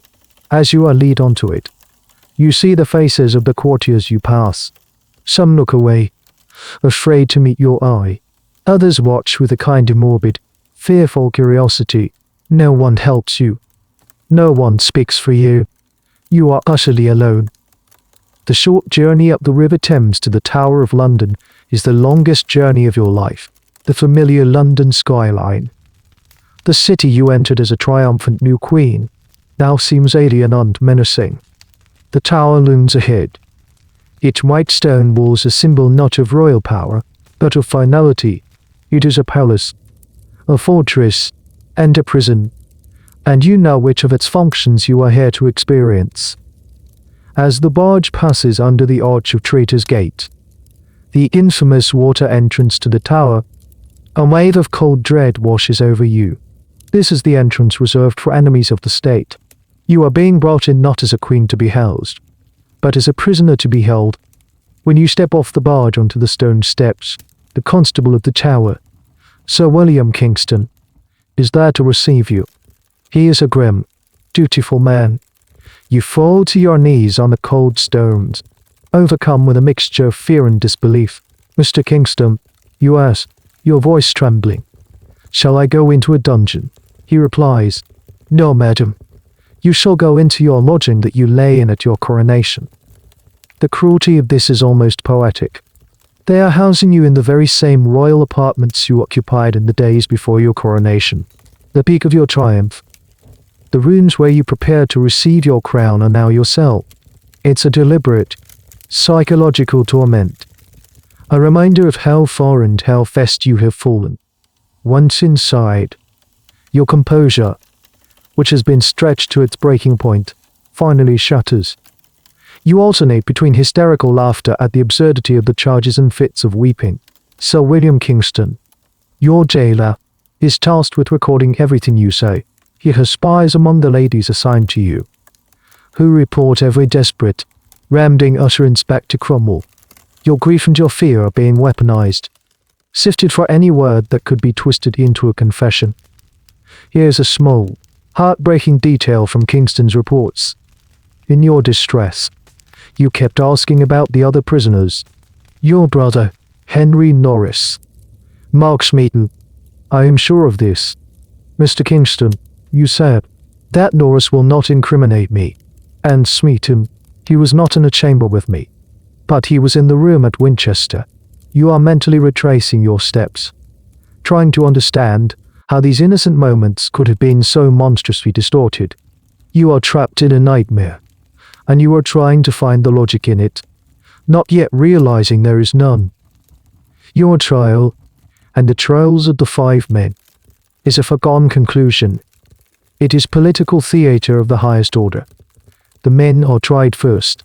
Smeaton, the musician, pleads guilty, likely clinging to a false hope of mercy. The 4 gentlemen all plead not guilty, defending their honor to the last. It makes no difference. They are all found guilty and sentenced to a traitor's death. Then, it is your turn. You are tried by a jury of your peers, 26 noblemen, including your own father, who has chosen to save his own family line by sacrificing you and your brother. You are brought before them in the great hall of the tower. You conduct yourself with remarkable dignity and intelligence. You calmly and eloquently refute every piece of flimsy evidence brought against you. Many who watch the trial are convinced of your innocence. But innocence is not a factor in this court. The jury, under the watchful eye of your uncle, the Duke of Norfolk, deliberates for less than half an hour. The verdict is guilty. The sentence is to be burned at the stake or beheaded. At the king's pleasure. You have gone from a throne to a cell. The journey that began with a king's obsessive love ends with a judge's cold condemnation. The ultimate betrayal is complete. It was just the miscarriage, or the whispers, or the political plotting. It was the entire system turning against you. A system orchestrated by a king whose love had turned to a murderous hatred. The days you spend in the tower after your conviction are a strange, suspended reality. The verdict is in. The sentence has been passed, but the final, terrible act is yet to come. You are in a state of limbo, trapped between the life that has been stolen from you and the death that has been ordained. The king, in what he perhaps saw as a final act of mercy, commutes your sentence from burning, the standard punishment for female traitors, to beheading. But he adds a unique, and some might say cruel, flourish. He will not have you executed by the common axe, a brutal and often clumsy instrument. He is a connoisseur, even in his vengeance. He decides to send for an expert swordsman from Calais, a French territory then held by England. The sword was considered a more noble and efficient instrument of execution, reserved for aristocracy in France. It would be a cleaner, quicker death, a privilege. This news is brought to you in your cell. Your reaction, as reported by your jailer, is one of the most famous and haunting anecdotes of your life. You are said to have touched your own neck and laughed, saying, "I hear say the executioner is very good. And I had a little nick." It's a moment of such astonishing, black humor in the face of absolute horror. Is it the sound of a woman on the verge of hysteria? Or is it the final, defiant jest of a woman who has nothing left to lose? Historians have debated that line for centuries, seeing in it either your wit, your terror, or both. In these last days, there is one final piece of legal maneuvering. Archbishop Cranmer, the man who married you to the king, comes to the tower. He is there to inform you that he is annulling your marriage. The legal grounds are flimsy, likely based on Henry's previous affair with your sister, Mary. It is a staggering piece of hypocrisy. They have already condemned you to death for being an unfaithful wife. No, just days before your execution, they are declaring that you were never legally a wife at all. Why do this? The reason is cold and pragmatic. Elizabeth, if your marriage is annulled, your daughter, like Catherine's daughter Mary, is officially declared illegitimate. She is removed from the line of succession, clearing the way completely for the children the king hopes to have with his new bride-to-be, Jane Seymour. You are being erased from the history books. Your queenship and your child's legitimacy wiped out with the stroke of a pen. You agree to the annulment, likely to spare yourself the further torment of a pointless fight, or perhaps in a faint, desperate hope that it might somehow save your life. It does not. On the morning of May 19th, Yao Wu San No. The time comes. You are to be executed not on the public scaffold on Tower Hill, where the common criminals were killed, but in private, within the walls of the fortress on Tower Green. It is a concession to your former rank. A small, elite audience of about 1,000 people, courtiers, council members, the Lord Mayor of London, are there to bear witness. You are led from your lodgings to the newly built scaffold. You are dressed in a dark grey damask gown, trimmed with ermine. You walk with a composure that astonishes the crowd. There are no tears, no hysterics. You are calm and dignified. You climb the steps of the scaffold, where the black draped block awaits. You are allowed to make a final speech. It is another moment that has been endlessly analyzed. You do not protest your innocence. You do not rage against the king or the injustice that has been done to you. To do so would have been pointless, and it could have endangered your daughter Elizabeth's future. Instead, you give a carefully worded, conventional speech. You praise the king, calling him a good, gentle, and sovereign lord. You ask the people to pray for him. You accept your death and ask for God's mercy. And here's a small, poignant detail. Standing in the crowd that day was a young man named Crispin van de Perse, a Dutch engraver. Years later, he would create one of the most famous, though likely imaginary, portraits of you, showing a dark-eyed, elegant woman. The image that much of the world has of you was shaped by a man who was there, a silent witness on your final day. After your speech, you remove your ermine mantle and headdress. You kneel at the block. Your ladies, weeping, tie a blindfold over your eyes. The swordsman from Calais, a silent, almost spectral figure, steps forward. He is said to have distracted you, calling out, "Where is my sword?" so that you would turn your head. And then, in that instant of distraction, he struck. It is over in a single, swift motion, the sharpest headache of all. The price for failing to produce a son, and for flying too close to the sun, has been paid. Your body is wrapped in a plain white cloth. There is no coffin ready. A yeoman of the guard has to fetch an old arrow chest from the armory to serve as a makeshift coffin. You, the queen for whom a church was broken, are buried in an unmarked grave in the tower's chapel, just a few feet from the brother who was executed 2 days before you. The great, dazzling interruption of your reign is over. The slate has been wiped clean. The blood is barely dry on the scaffold, and the court is already moving on. The execution of a queen is a shocking, unprecedented event, but the Tudor court has a remarkable capacity for pragmatic amnesia. The king must have an heir, and the brief, fiery chapter of Anne Boleyn is now closed. The narrative shifts once more, and this time, you are Jane Seymour. You are the polar opposite of the woman who came before you. Where Anne was fire, you are mortar, where she was sharp. You are soft, where she was a falcon. You are a dove. You are quiet, gentle, unfair-haired. Your family motto is bound to obey and serve, and you have played your part to perfection. Your rise was quiet and methodical, while Anne was queen. You served in her household, just as Anne once served in Catherine's. You watched. You learned. You saw Anne's brilliant, aggressive style win her a crown, and then you saw it laid her to the block. Your strategy is one of deliberate contrast. You present yourself as a haven of peace and compliance for a king exhausted by drama and confrontation. The king is utterly smitten with this vision of calm, submissive femininity. He sees in you not just a new wife, but a cure for the chaos of the last few years. You represent a return to normalcy, a gentle hand to soothe his troubled, paranoid mind. The day after Anne's execution, King Henry VIII and you are formally betrothed. 10 days after that, you are married in a private ceremony at the Palace of Whitehall. It is a shockingly swift turnaround, one that leaves no doubt that this was the plan all along. There is no grand coronation for you, as there was for Catherine and Anne. The king is short on cash after the lavish spending of the previous years, and perhaps he wants to wait to see if you will fulfill your side of the bargain before he gives you the crown. Your new life as queen is defined by one singular mission: get pregnant and produce a son. The pressure on you is, in its own way, just as intense as it was on your predecessors, but you carry it differently. You are not a politician like Catherine or a fiery reformer like Anne.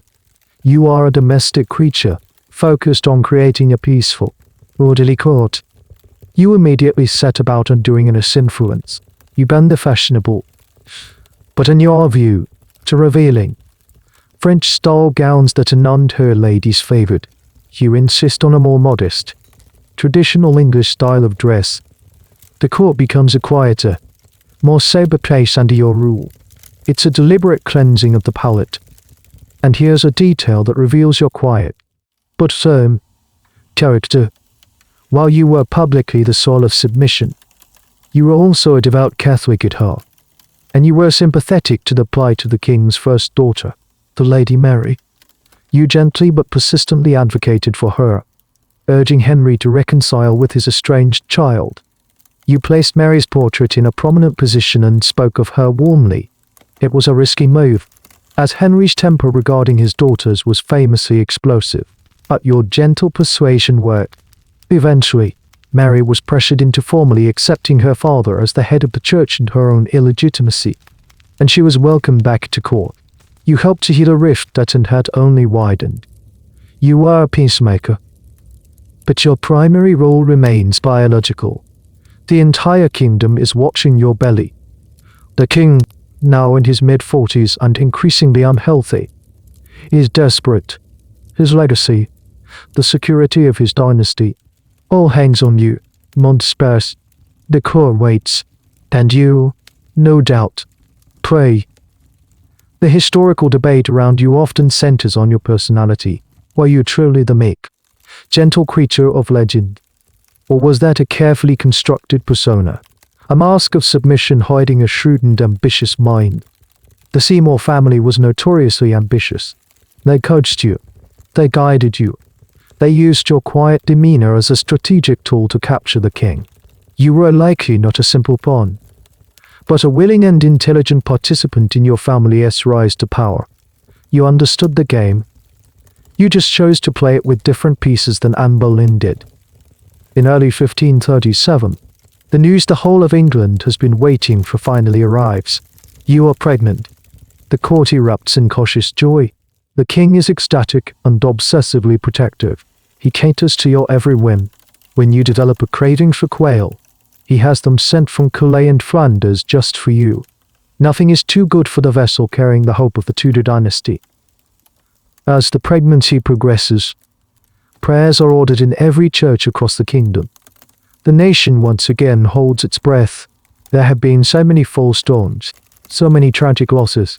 Everyone, the king, the court, the common people, is desperate for this to be the one. This time, it has to be a son. You, the quiet, gentle queen, the kingdom's new hope, carry the weight of all their expectations. You are the final gamble in the king's long and bloody reproductive war. The autumn of 1537 arrives, and the entire kingdom is in a state of suspended animation. All eyes are on Hampton Court Palace, where you had entered your confinement. The king, a man not known for his patience, is a bundle of nerves and hope. He has staked everything on this pregnancy, after 2 decades of turmoil, 2 discarded queens, and a realm torn from its religious bedrock. This is the moment of justification. This is where his great matter, his grand struggle, is either vindicated or proven to be a catastrophic failure. The labor is long and agonizing. It stretches on for 2 days and 3 nights. It is a difficult, dangerous birth, a reminder of the brutal risks of childbirth in an age without modern medicine. The best physicians in the kingdom are in attendance, but they are largely helpless, relying on prayers and ancient remedies. The king is so worried that at one point, the story goes, the physicians asked him who they should save if it came to a choice, you or the child. He is said to have replied, if it is a choice between the mother and the child, save the boy, for I can find otherwise. It's a brutal, pragmatic quote, and while historians debate its authenticity, it perfectly captures the cold reality of your situation. You are the vessel, but the cargo is what truly matters. Then, late on the night of October 12th, it happens. You deliver the child. A hush falls over the chamber as the midwives clean the baby and check it. It is healthy, it is strong, and it is, at long last, a boy. The relief is not just a wave. It's a tsunami. It washes over the court, the king, the entire country. The news spreads like wildfire. After 28 years of marriage to 3 different women, King Henry VIII finally has a legitimate, living male heir. You have done it. You have succeeded where the brilliant, defiant Catherine and the dazzling, clever and both failed. You, the quiet, gentle, obedient one, have delivered the kingdom's greatest prize. The joy is ecstatic, almost hysterical. Church bells ring out across London. TDUMS are sung in every chapel. Bonfires are lit in the streets. It is a moment of pure, unadulterated national celebration. The Tudor dynasty is secure. The threat of a succession crisis, which has haunted England for a generation, has been lifted. The baby is christened 3 days later in a magnificent ceremony in the chapel at Hampton Court. He is named Edward. Your stepdaughter, the Lady Mary, whom you fought to bring back to court, is honored as his godmother. Your other stepdaughter, the little Lady Elizabeth, whose mother you replaced, is also there, carried in the arms of your brother, for a brief, shining moment. The king's fractured family is brought together in celebration of this new prince. You have not only given the king a son, you have given him a moment of peace. You, the new mother, are the hero of the hour. The king is overflowing with gratitude and affection. He has promised you a grand coronation after the birth of a son, and now he will surely deliver. You are the undisputed queen, the mother of the heir, the most successful and beloved of all Henry's wives. You have reached the absolute pinnacle of your life. You have won the game. But the long and difficult labor has taken a terrible toll on your body. In the days following the christening, you fall ill. At first, it is dismissed as the normal weakness of a new mother, but your condition rapidly deteriorates. You develop a raging fever and chills. You are diagnosed with what was then called puerperal, or childbed fever, a common and deadly postpartum infection caused by unsanitary conditions during delivery. Here is a heartbreaking, small detail of your final days. Even as you were growing weaker, your primary concern was for the king. You reportedly told your attendants to ask the king to protect the interests of your family, the Seymours, and to be a good father to your shared son. Even in your delirium, your focus was on duty and the consolidation of your family's hard-won power. The king is frantic. He sits by your bedside, refusing to leave. The joy of the previous days turns to ash in his mouth. The physicians are powerless. They can do nothing against the infection that is raging through you. The greatest triumph of Henry's life is being immediately followed by a devastating tragedy. On October 24th, Yao Sanqi, just 12 days after giving birth to the future King of England, you die. The king's grief is profound and, by all accounts, completely genuine. He had seen you as his perfect wife, his one true queen, the woman who had finally brought him peace and a son. And now, she was gone. He ordered the court into deep mourning. He shut himself away, refusing to see anyone. The great prize had been won, but at the ultimate cost. You had given him the son he craved, but the very act of that success had killed you. The king's grief is a cold, heavy blanket over the court. He wears black for months. He cancels the Christmas festivities. He is, for perhaps the only time in his adult life, a man truly heartbroken. You, Jane Seymour, have achieved something none of his other wives ever did. You died while he was still in love with you. This elevates you to a status of near sainthood in his memory. You are no longer just a wife. You are an icon, the perfect queen, the one who succeeded, the one who gave him his son and then was cruelly snatched away. He will spend the rest of his life comparing all other women to your idealized memory, and they will all fall short when he eventually commissions a grand family portrait of the Tudor dynasty. He will have himself painted not with his current, living wife, but with you, his dead queen, standing by his side, your hand resting gently on the shoulder of your son, Prince Edward. You are forever enshrined as the true matriarch of his new, secure line. And in the ultimate act of devotion, Henry gives orders that when he himself dies, he is to be buried next to you in St. George's Chapel at Windsor, not with his first wife of 24 years, not in a new tomb of his own, but beside you. He wants to lie with his one true, perfect wife for eternity. Your success and your funeral have secured you a place in his heart that no living woman could ever hope to occupy. But while the king mourns, the machinery of state and succession must grind on. The king may have his precious heir, but the Tudor dynasty is still hanging by a single, fragile thread. The little Prince Edward is just one baby, In an age of rampant disease and high infant mortality, one heir is no heir at all. What if the prince were to die, as his half-brother Henry Fitzroy did, or as his uncle, the first Prince Arthur, did? The kingdom would be right back where it started, on the brink of a succession crisis. The king needs more sons, he needs a spare, and for that, he needs another wife. And so, after a period of deep mourning, the great European wife hunt begins again. The king's chief minister, Thomas Cromwell, is tasked with finding a suitable new bride. This time, the criteria are different. The marriage will not be about passion, like with Anne, or about correcting a supposed biblical error, like with Catherine. This will be a purely political match, a diplomatic transaction. Cromwell sees an opportunity to forge a powerful alliance with the Protestant princes of Germany to create a bulwark against the Catholic powers of France and the Holy Roman Empire. Cromwell's gaze falls upon the small German duchy of Cleves. The Duke of Cleves has two unmarried sisters. The elder one is said to be a beauty, but the younger one, Anne, is also available.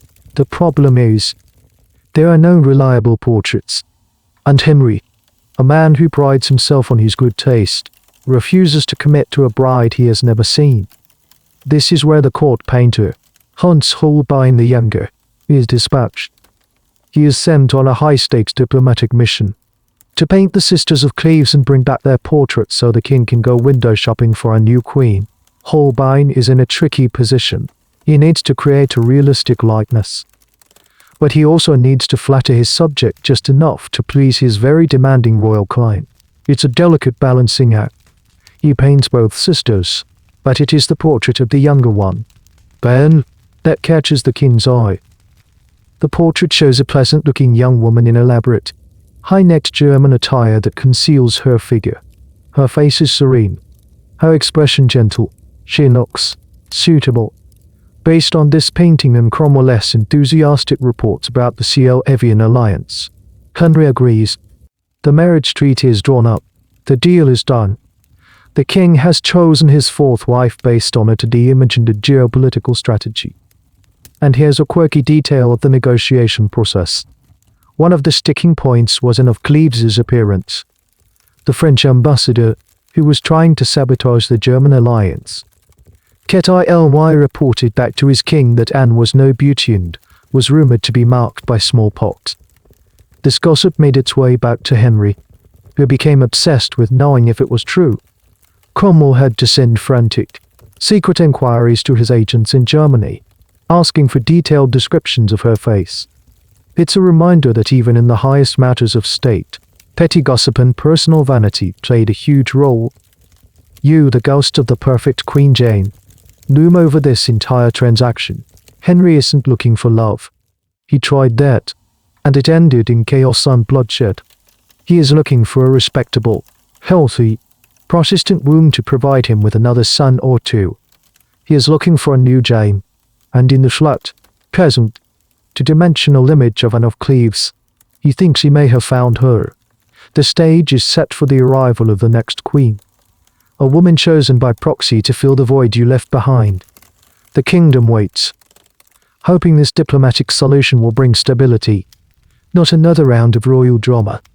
The long journey from the green hills of Cleves to the grey shores of England is finally over. But now, you are Anne, the fourth wife, the mail order bride chosen from a catalogue of one. You arrive in England in the dead of winter. Yo Sanjo, a stranger in a strange land. You speak no English, only your native German. You have been raised in a small, provincial court, sheltered and unworldly. You know nothing of the sophisticated and dangerous court games played in England. You only know that you are here to marry a legendary king and become the Queen of England. The king, your future husband, is impatient. He is so eager to meet his new bride that he decides not to wait for your formal, planned meeting. He will surprise you in what he imagines as a grand, romantic gesture straight out of a Valvoric tale. He decides to ride in disguise to Rochester, where you are resting on your journey to London. He will burst in, pretending to be a messenger, and present you with a gift. Then he will dramatically reveal his true identity. And you will, of course, be overcome with joy and fall into his arms. It's a scene he has played out in his head, a romantic fantasy for an aging king. It does not go according to plan. He arrives, bundled up in a heavy cloak, an anonymous figure among his courtiers. He strides into your chambers where you are watching a bull baiting out of the window. You're back to the door. He approaches you. You turn, and you look at this large, older man you've never seen before. He is not the handsome prince from the stories. He is in his late 40s, massively overweight, with a perpetual scowl and a vestry, foul-smelling ulcer on his leg that has to be dressed daily. He presents the gift. You look at him, confused. You don't speak his language. You have no idea who this strange man is. You get a brief, polite curtsy and turn back to the window, dismissing him.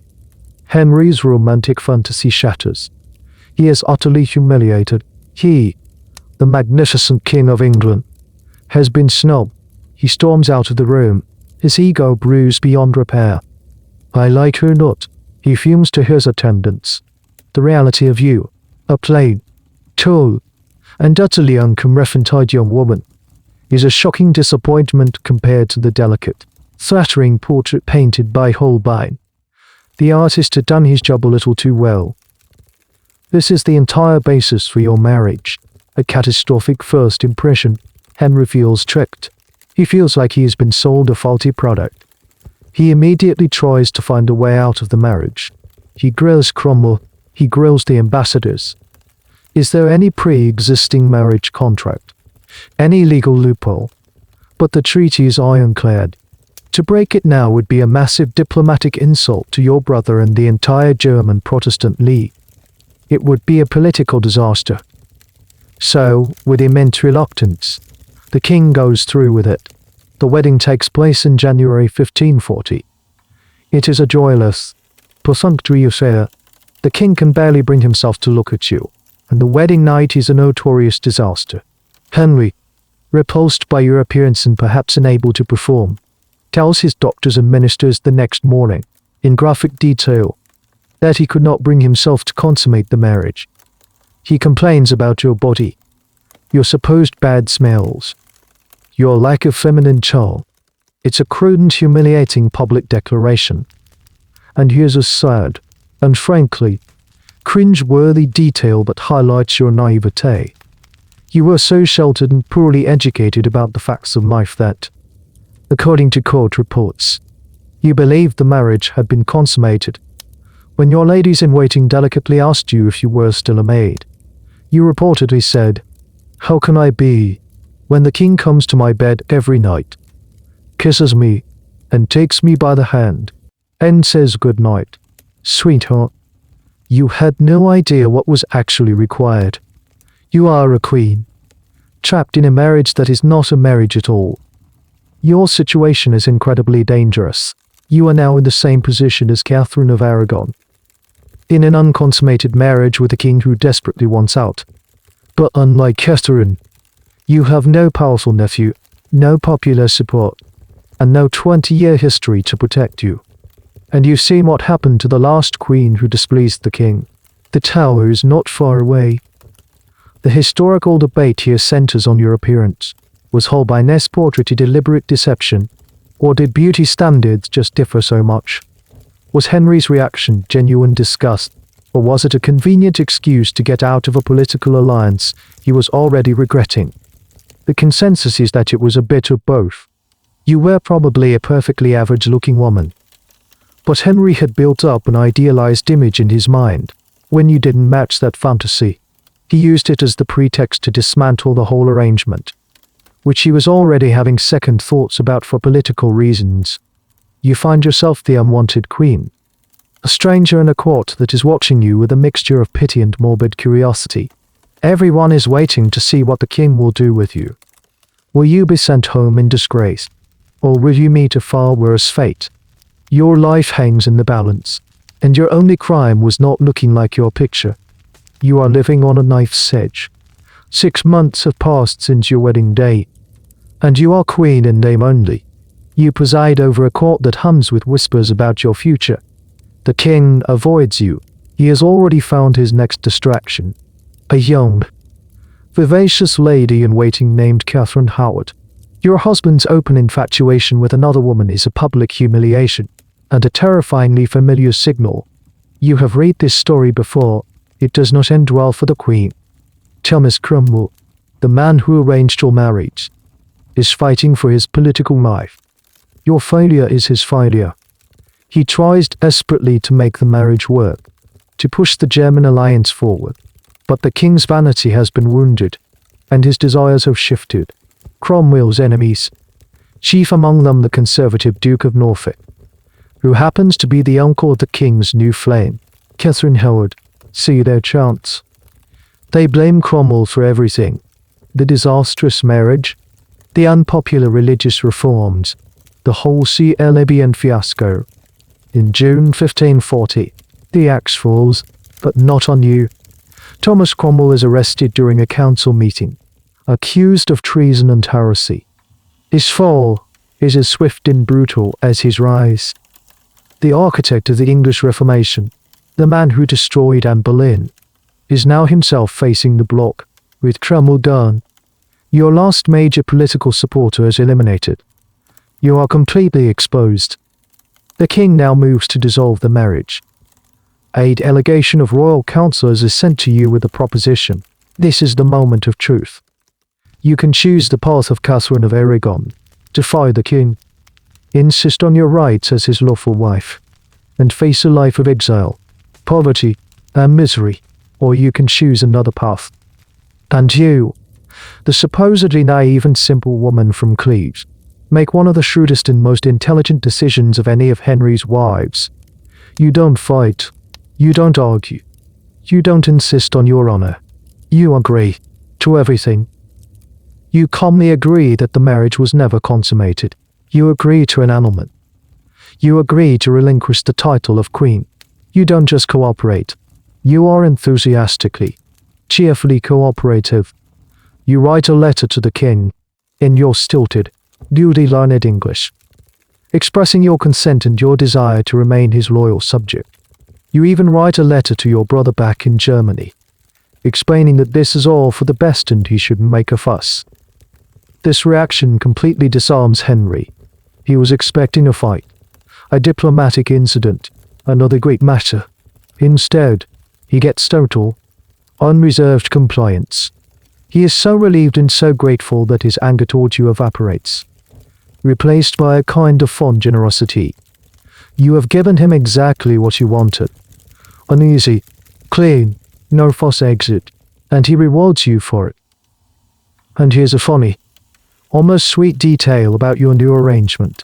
Once the annulment was finalized, you and the king developed a surprisingly warm friendship. He would visit you. They dine together, take odds. He even, on occasion, was rumored to have flirted with the idea of remarrying you after his next wife's downfall. You became a comfortable, familiar presence in his life, a sister figure without any of the pressures or complications of a wife. Instead of being sent home in disgrace, you are given a magnificent divorce settlement.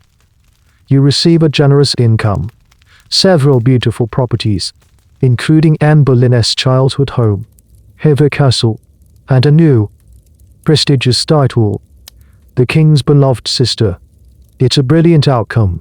You have dodged a royal bullet and landed in a feather bed. You have all the perks of being a royal. The wealth, the status, a place at court senior to every woman except the king's wife and daughters, with none of the terrifying responsibilities or the risk of ending up in the Tower. You have, in essence, won the Tudor lottery. Historians often portray you as the lucky one, the one who got away, but your survival wasn't just luck. It was a masterful act of political calculation. You assessed your perilous situation with clear eyes. You saw that defiance led to misery or death. You understood that the king's ego was the most important factor in the equation, so you soothed his ego. You gave him what he wanted, and in doing so, you secured a safe and comfortable future for yourself. You turned a potential death sentence into a golden retirement. You settle into your new life as a wealthy, independent noblewoman in England. You outlive not only Henry, but all of his other wives. You get to see his son Edward take the throne, and then his daughter Mary. You remain a respected, if somewhat peripheral, figure in the royal family, the Flanders mayor, as the king once cruelly nicknamed you. Here's the last laugh. You didn't win the crown, but you won the game of survival, which in the court of Henry VIII was the only game that truly mattered. With the German alliance dissolved in the sensible, cooperative Anne of Cleves pensioned off, the king is free to pursue his latest passion. The narrative lens shifts again, and this time, you are Catherine Howard, and you are a whirlwind. You are everything the previous Catherine and Anne of Cleves were not. You are tiny, vivacious, and by all accounts, exceptionally pretty. Most importantly, you are young, very young. Probably no older than 19 when you marry the king, who is now approaching 50, obese, and in constant pain from his leg ulcer. You are a burst of youthful energy and uncomplicated adoration for an aging, insecure monarch. He is utterly besotted. Your family, the powerful and conservative Howards, led by your uncle the Duke of Norfolk, have engineered your rise brilliantly. They saw the king's dissatisfaction with Anne of Cleves and pushed you forward as the perfect replacement. You are their key back to the center of power after the Cromwell years. They have placed you in the king's path, and he has taken the bait with gusto. He calls you his rose without a thorn, his jewel of womanhood. The age gap doesn't matter to him. In fact, it's part of the appeal. Your youth and beauty make him feel young and potent again. He marries you in July 1540, just weeks after his annulment from Anne of Cleves and on the very same day that Thomas Cromwell is executed. It's a day that perfectly symbolizes the transfer of power. The old minister is dead, and the new queen, a Howard, is on the throne. Your life as queen is a giddy, luxurious dream. The king, who was famously stingy with Anne of Cleves, showers you with gifts. Furs, jewels, horses, properties. Nothing is too extravagant for his new bride. You love to dance. You love music. You love beautiful clothes. The court, which had become sober and dull under Jane Seymour and Anne of Cleves, comes alive again with parties and masks. You are not a politician or a religious reformer. You are, by all accounts, a fun-loving and perhaps slightly frivolous teenager who has suddenly been given unlimited resources. And here's a small, telling detail about your reign. You had a particular love for French fashion, much like your executed cousin, Anne Boleyn, but you also had a love for shopping. The surviving account books from your time as queen are filled with orders for luxurious fabrics, customized shoes, and elaborate headdresses. It paints a picture of a young woman thoroughly enjoying the material perks of her new position, perhaps without a full grasp of the immense political responsibility that came with it. You seem to have one job, and one job only, to keep the king happy, and you are very good at it. You are cheerful, affectionate, and you flatter his ego. You show no interest in politics or religion, which is a great relief to him after his experiences with his previous wives. You are simply there to be beautiful and adoring, and for a while, it seems to be enough. The question of an heir is still present, of course, but the pressure feels less immediate. The king has his son, Edward. He is simply enjoying the company of his lovely young wife. But you are a rose that comes with thorns.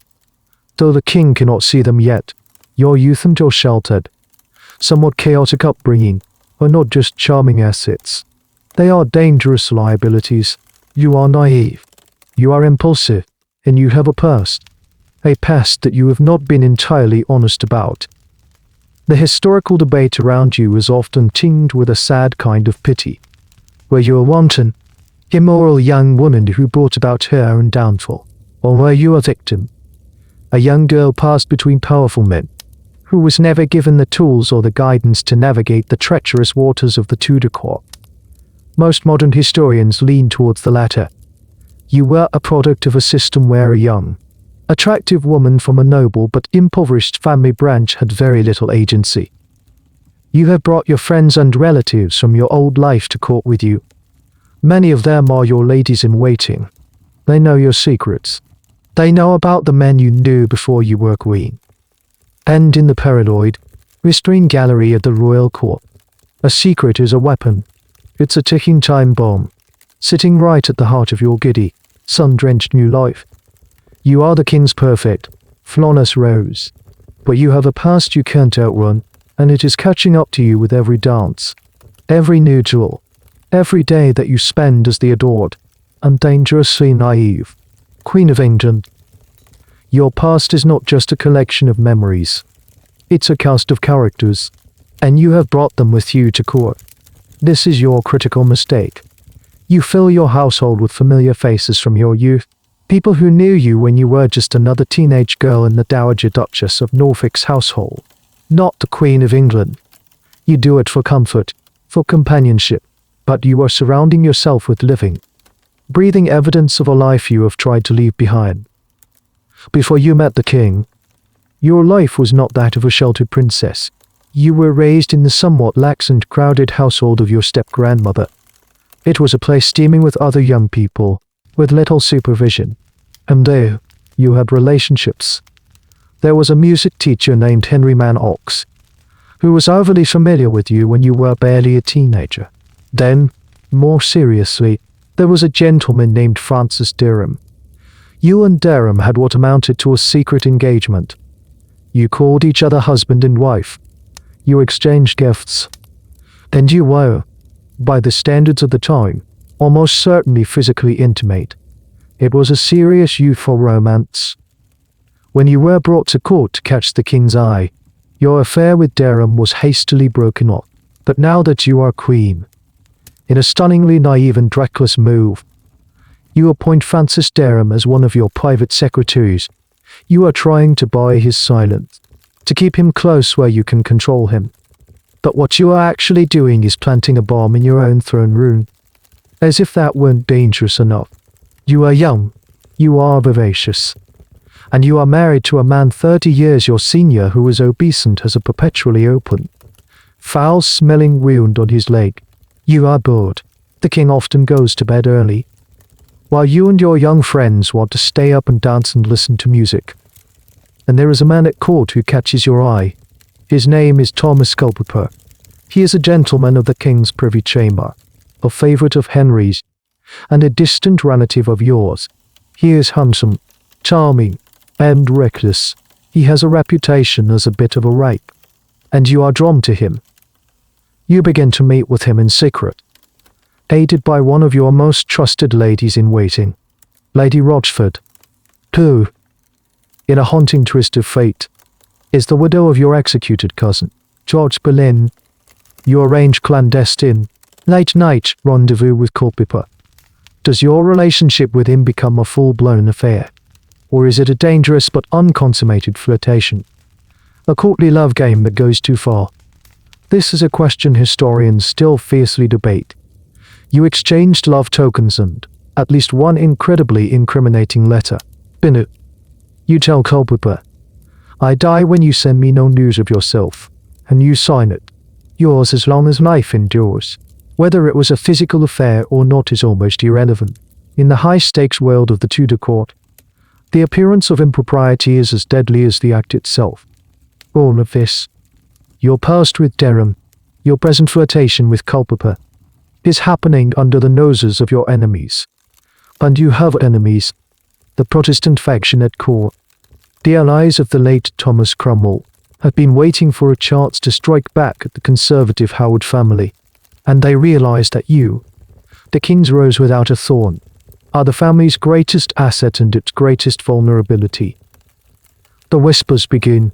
A man named John Lascelles, whose sister was a servant in the Dowager Duchess's household with you, comes forward. He goes to Archbishop Thomas Cranmer, a leading figure of the Protestant faction, and tells him everything he knows about your youthful affair with Francis Derham. He paints a picture of a promiscuous, immoral young woman, Cranmer is in a terrifying position. He has been given information that could destroy the Queen.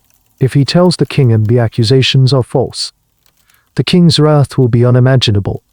If he doesn't tell the king and the accusations are true, he could be executed for concealing treason. After a period of agonizing indecision, he chooses to act. During Mass on All Saints' Day in 1541, while the king is giving thanks for his perfect, virtuous wife, Cranmer discreetly slips him a letter detailing the allegations. And here's a small, telling detail about Henry's reaction. At first, he simply doesn't believe it. He dismisses it as a malicious slander, upheld by your enemies. He is so invested in the image of you as his flawless rose that he cannot comprehend the idea that you could be anything else. He orders a quiet investigation, confident that it will prove your innocence. But when his men interrogate Francis Derham and Henry Manox, the whole story comes tumbling out. They confess everything about their past with you. And worse, Derham, trying to save himself, tells them about your current dangerous relationship with Thomas Culpeper. The investigation, which was meant to exonerate you, instead uncovers a scandal far worse than anyone imagined. The past you tried to outrun has not just caught up with you, it has tackled you to the ground. The king's disbelief shatters, replaced by a terrible, wounded rage. The man who had been celebrating his good fortune, his jewel of womanhood, is now confronted with what he sees as the ultimate betrayal. He had been made a fool of. Again, his perfect, flawless rose not only had thorns, but she was, in his eyes, rotten from the root. You are at Hampton Court Palace when the storm breaks. You are suddenly confined to your apartments. Your jewels are confiscated. Your household is dismissed. You have no idea what is happening at first. Then, Archbishop Cranmer, a man with a gentle voice and the unfortunate job of being the king's spiritual handyman, is sent to interrogate you. At first, you deny everything. You are the Queen of England. These accusations are absurd.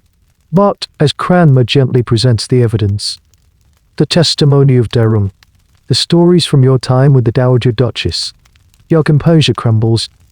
You fall into a state of what was described as a frenzy, a hysterical panic. You are terrified, and with good reason. You know the fate of the last queen accused of adultery.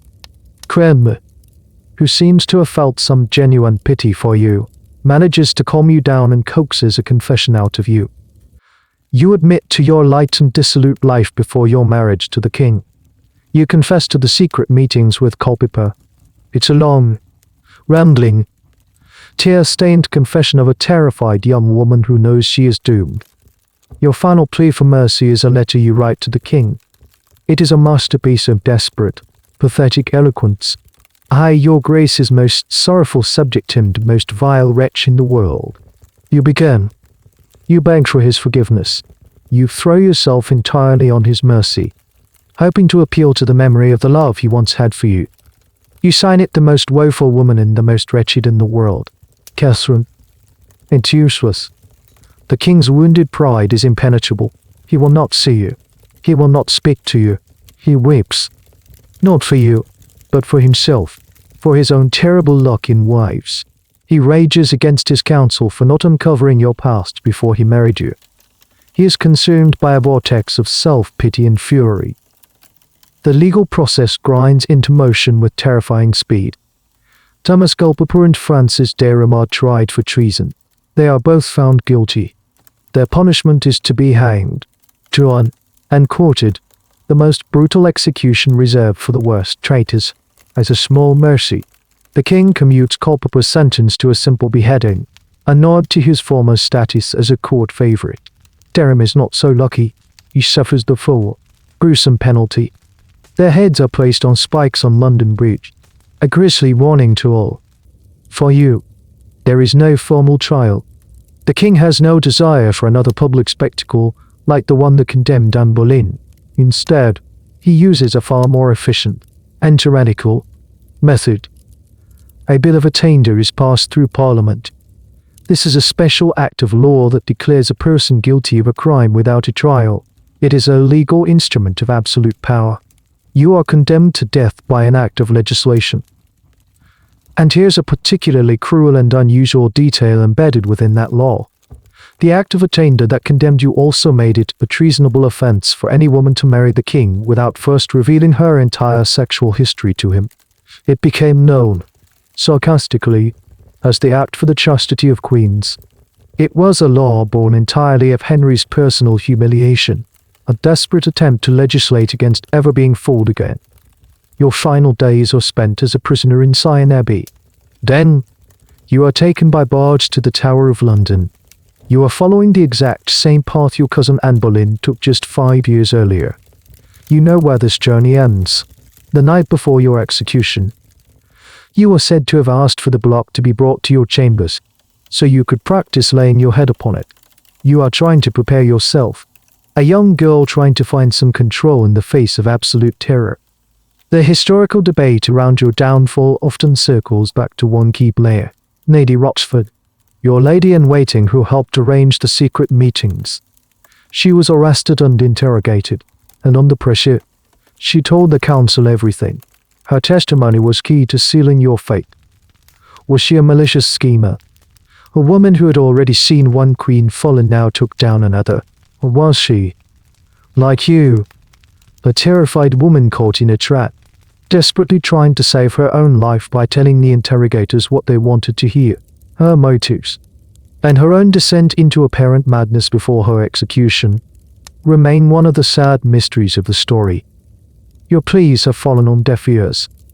The king's love has curdled into a cold, implacable desire for revenge.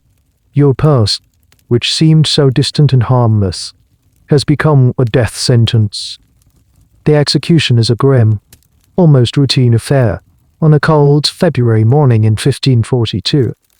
You are led to the same private scaffold within the tower walls where your cousin had met her end. You are accompanied by Lady Rochford, your accomplice, who is to be executed alongside you. You are composed, but your youth is heartbreak-epic apparent. Your final words are said to be a conventional confession of your sins and a prayer for the king. There is no protest of innocence, just a quiet acceptance of your fate. The axe falls. The king's rose without a thorn has been brutally pruned. After the chaos and tragedy of your downfall, a kind of exhaustion settles over the king and the court. Henry is now in his 50s. A man in chronic pain, increasingly immobile, and prone to volcanic rages. He is a lonely, aging tyrant, haunted by the ghosts of the wives he has discarded and destroyed. He has his precious male heir, Edward, but the boy is still young, and the king's own health is failing. For nearly 2 years, he remains unmarried. Perhaps no one is brave enough to take the job.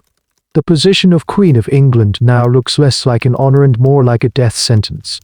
The court is a quieter, more cautious place, but the king needs a companion. He needs a nurse.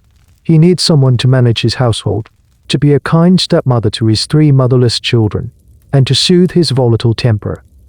He is no longer looking for a political pawn or a youthful beauty. He is looking for a caregiver. And so the narrative shifts one last, final time, and now, you are Catherine Parr. You are the perfect candidate for this daunting role. You are a mature, intelligent, and twice-widowed woman in your early 30s. You are not a naive girl who can be easily manipulated. Nor are you a fiery iconoclast likely to challenge the king's authority. You are pious, kind, and possessed of a quiet, steady dignity. You did not seek this marriage. In fact, when the king begins to show interest in you, you are in love with someone else. The handsome and dashing Thomas Seymour, the late Queen Jane's brother. You and Seymour are secretly planning to marry, but when the King of England proposes, you don't have the option to say no. It is your duty. You once reportedly told a friend, "As God is my witness, my mind was fully bent to marry you before any man I know. But the will of God is otherwise. You sacrifice your personal happiness for the good of the realm, and for your own survival. You marry Henry in July 1543 at Hampton Court Palace. It is a small, intimate ceremony, attended by his 3 children, Mary, Elizabeth, and Edward, and this is where you truly shine. Your greatest success as queen is not in the royal bedchamber, but in the royal nursery. You become a wonderful, loving stepmother to the 3 lonely, semi-estranged royal children. You understand that they are a fractured, traumatized family. You make it your mission to bring them together. You create a warm, stable home environment for them. You take a particular interest in the education of Elizabeth and Edward, both brilliant, precocious children. You are a scholar in your own right, a woman of deep learning and Protestant faith, and you encourage their studies. You form a genuine, lasting bond with all 3 of them. For the first time, Mary, Elizabeth, and Edward are treated not as political assets or embarrassing reminders of failed marriages, but as siblings, as a family. This is your quiet, and perhaps most profound, legacy. And here's a fascinating detail about your intellectual life. You were the first Queen of England to publish a book under her own name. It was a collection of prayers and meditations called Prayers or Meditations. It became a bestseller. Later, you wrote a more radical, Protestant theological work called The Lamentation of a Sinner. To be a woman and a published author in the 16th century was rare enough. To be a queen writing about controversial religious doctrine was audacious. But your role as nurse to the tyrant is your most demanding and dangerous job. Henry is now a deeply unpleasant patient. His leg also requires daily, painful cleaning. His temper is unpredictable. He can be charming one moment and explosively angry the next. You learn to navigate his moods with incredible skill and patience. You soothe him. You distract him. You debate theology with him. A very dangerous game. And you care for him. You are his companion, his intellectual sparring partner, and his nursemaid. The historical debate around you often focuses on your religious convictions. How radical were your Protestant beliefs? And how much danger did they put you in? The court was still riven by religious factions. The Conservatives, led by Bishop Stephen Gardiner, saw you as a dangerous heretic who had far too much influence over the king. They were just waiting for an opportunity to bring you down. You were playing with fire, discussing reformist theology with a king who had burned people for less.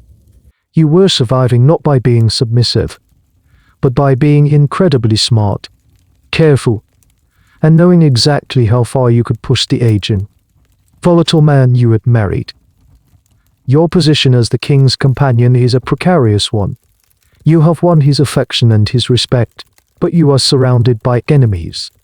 The conservative faction at court, led by the shrewd and ruthless Bishop Gardiner, despises your Protestant faith. They see your influence over the king and the royal children as a grave threat to the old Catholic ways they hope to restore. They are watching you, waiting for you to make a mistake. And you, in your intellectual confidence, almost do. You enjoy debating theology with Henry. It's a passion you both share. You often engage in lively discussions about religious reform, sometimes gently pushing him further towards the Protestant cause than he is comfortable with. For a while, the king, who fancies himself a great theologian, seems to enjoy the intellectual sparring with his clever wife. But you push too far. One evening, you get into a particularly heated debate. You question one of his decisions, defending a point of reformist doctrine with passion and intelligence. You forget, for a moment, that you are not debating with a university scholar. You are debating with the supreme head of the Church of England, a man whose ego is as vast and as fragile as his kingdom. He is tired, he is in pain, and he does not like being contradicted, especially by a woman, even his wife. He cuts the conversation short, his anger palpable. You have made a critical error. You have bruised the king's pride, and Bishop Gardiner and his eyes pounce on the opportunity. They go to the king, feeding his anger. They tell him that it is unnatural for a wife to instruct her husband. They paint you as an arrogant heretic, a dangerous radical who is poisoning the court with her dangerous ideas. They convince the paranoid, aging king, that you are a threat. And so, in a chillingly familiar pattern, a secret plot is hatched. The king, his anger stoked by your enemies, agrees to have you investigated. He authorizes them to draw up articles of heresy against you. A warrant for your arrest is prepared. The trap is set. You are about to become the third of Henry's queens to be sent to the Tower. Here's the small, almost cinematic detail that saved you. A copy of the arrest warrant, with the king's signature on it, was accidentally dropped by a member of the council in a palace corridor. A loyal servant of yours found it and, recognizing the danger, immediately brought it to you. You are suddenly holding the written proof of your own impending doom. Your reaction is one of brilliant, calculated terror. You don't flee. You don't confront your enemies. You collapse. You take to your bed, overcome by what appears to be a fit of hysterical weeping and terror. Word is sent to the king that the queen is gravely ill, perhaps dying from distress. Henry's anger, which was always fickle, is overcome by a flicker of his old affection and, perhaps, concern. He comes to visit you in your bedchamber. And there, you give the performance of your life. You are humble. You are submissive. You are terrified. You tell him that you would never dare to presume to instruct him. You explain that you only debated with him to distract him from the pain of his leg, and to learn from his great wisdom. You flatter him. You soothe him. You completely and utterly submit to his superior intellect and authority. You have become a doctor, Kate, to instruct us, he says, testing you one last time. You reply, I am but a woman, with all the imperfections natural to my sex. I am your pupil. It works. It's exactly what his wounded ego needs to hear. He is completely charmed. He forgives you. He declares that you are friends again. The next day, when the Lord Chancellor and a detachment of the guard arrive in the palace gardens to arrest you, the king is with you. He turns on them in a fury, calling them knaves and fools and sending them away in disgrace. You have looked into the abyss, and with incredible shrewdness and a perfectly timed performance, you have stepped back from the brink. The historical debate here questions the extent of your submission. Was it a genuine act of a terrified woman, or a calculated piece of political theater by a brilliant survivor? The evidence points strongly to the latter. You understood your husband perfectly. You knew his weaknesses. You knew that a direct confrontation was fatal, but an appeal to his vanity and a performance of female weakness would save you. You survived not by being a quiet nurse, but by being a master psychologist. You spend the rest of the king's reign walking on eggshells. You are more careful. You keep your more radical religious views to yourself. You focus on your role as stepmother and consort. You have survived the king's final, paranoid trap. You have outwitted your enemies. Now, all you have to do is outlive the king himself. The final years of the king's reign are a slow, grim decline.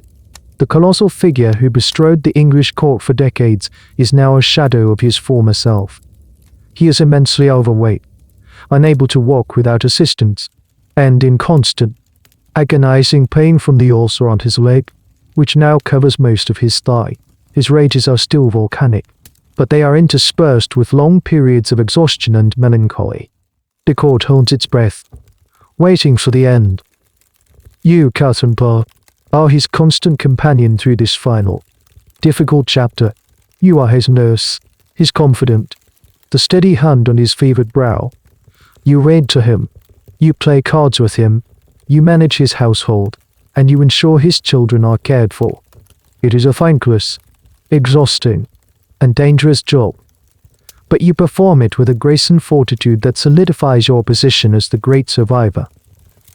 The king's body is failing, but his paranoia is as sharp as ever.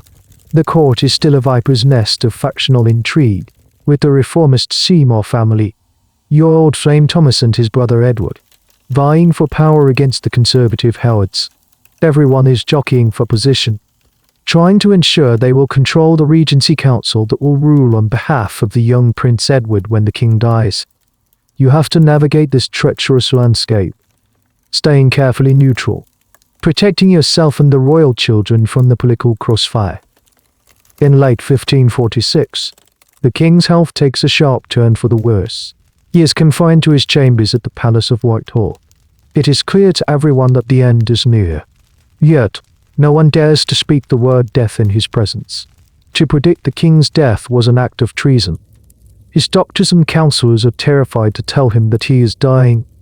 And here's a final, poignant detail of his last days. It is you, his wife, who finally finds the courage to gently broach the subject. You suggest that he should prepare himself and reflect on his life and his faith. He is said to have listened quietly, telling you, no, not yet, but a short while later. He asks to see Archbishop Cranmer, the man who had been his loyal, if often tormented, servant through all the religious turmoil. By the time Cranmer arrives, the king has lost the ability to speak. Cranmer asks him to give a sign that he dies in the Christian faith.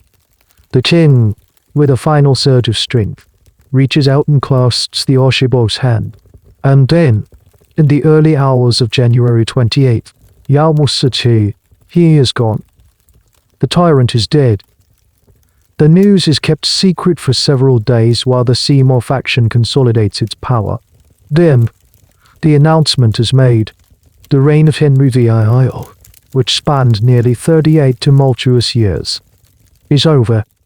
Your 9-year-old stepson, Edward, is now King Edward VI. You have survived. You, the sixth and final wife, the one who was meant to be a quiet nursemaid, have outlasted the most formidable monarch in English history. You have navigated his rages, his illnesses, and the plots of your enemies. You have seen the fall of Cromwell and the Howards. You have cared for his children and brought a measure of peace to his fractured family. The historical question that hangs over the end of this saga is one of legacy. What was the ultimate result of Henry's obsessive, destructive quest for a male heir? He got his son, Edward, but Edward's reign would be short and sickly. He would die as a teenager, passing the throne not to another Tudor king, but to his half-sister, Mary, the daughter of the first wife he cast aside, Catherine of Aragon. And after Mary's turbulent, childless reign, the crown would pass to her half-sister, Elizabeth, the daughter of the second wife he executed, Anne Boleyn. In the end, after all the turmoil, all the divorces, all the executions, all the blood and the religious revolution, the future of the Tudor dynasty would be secured not by a son, but by a daughter.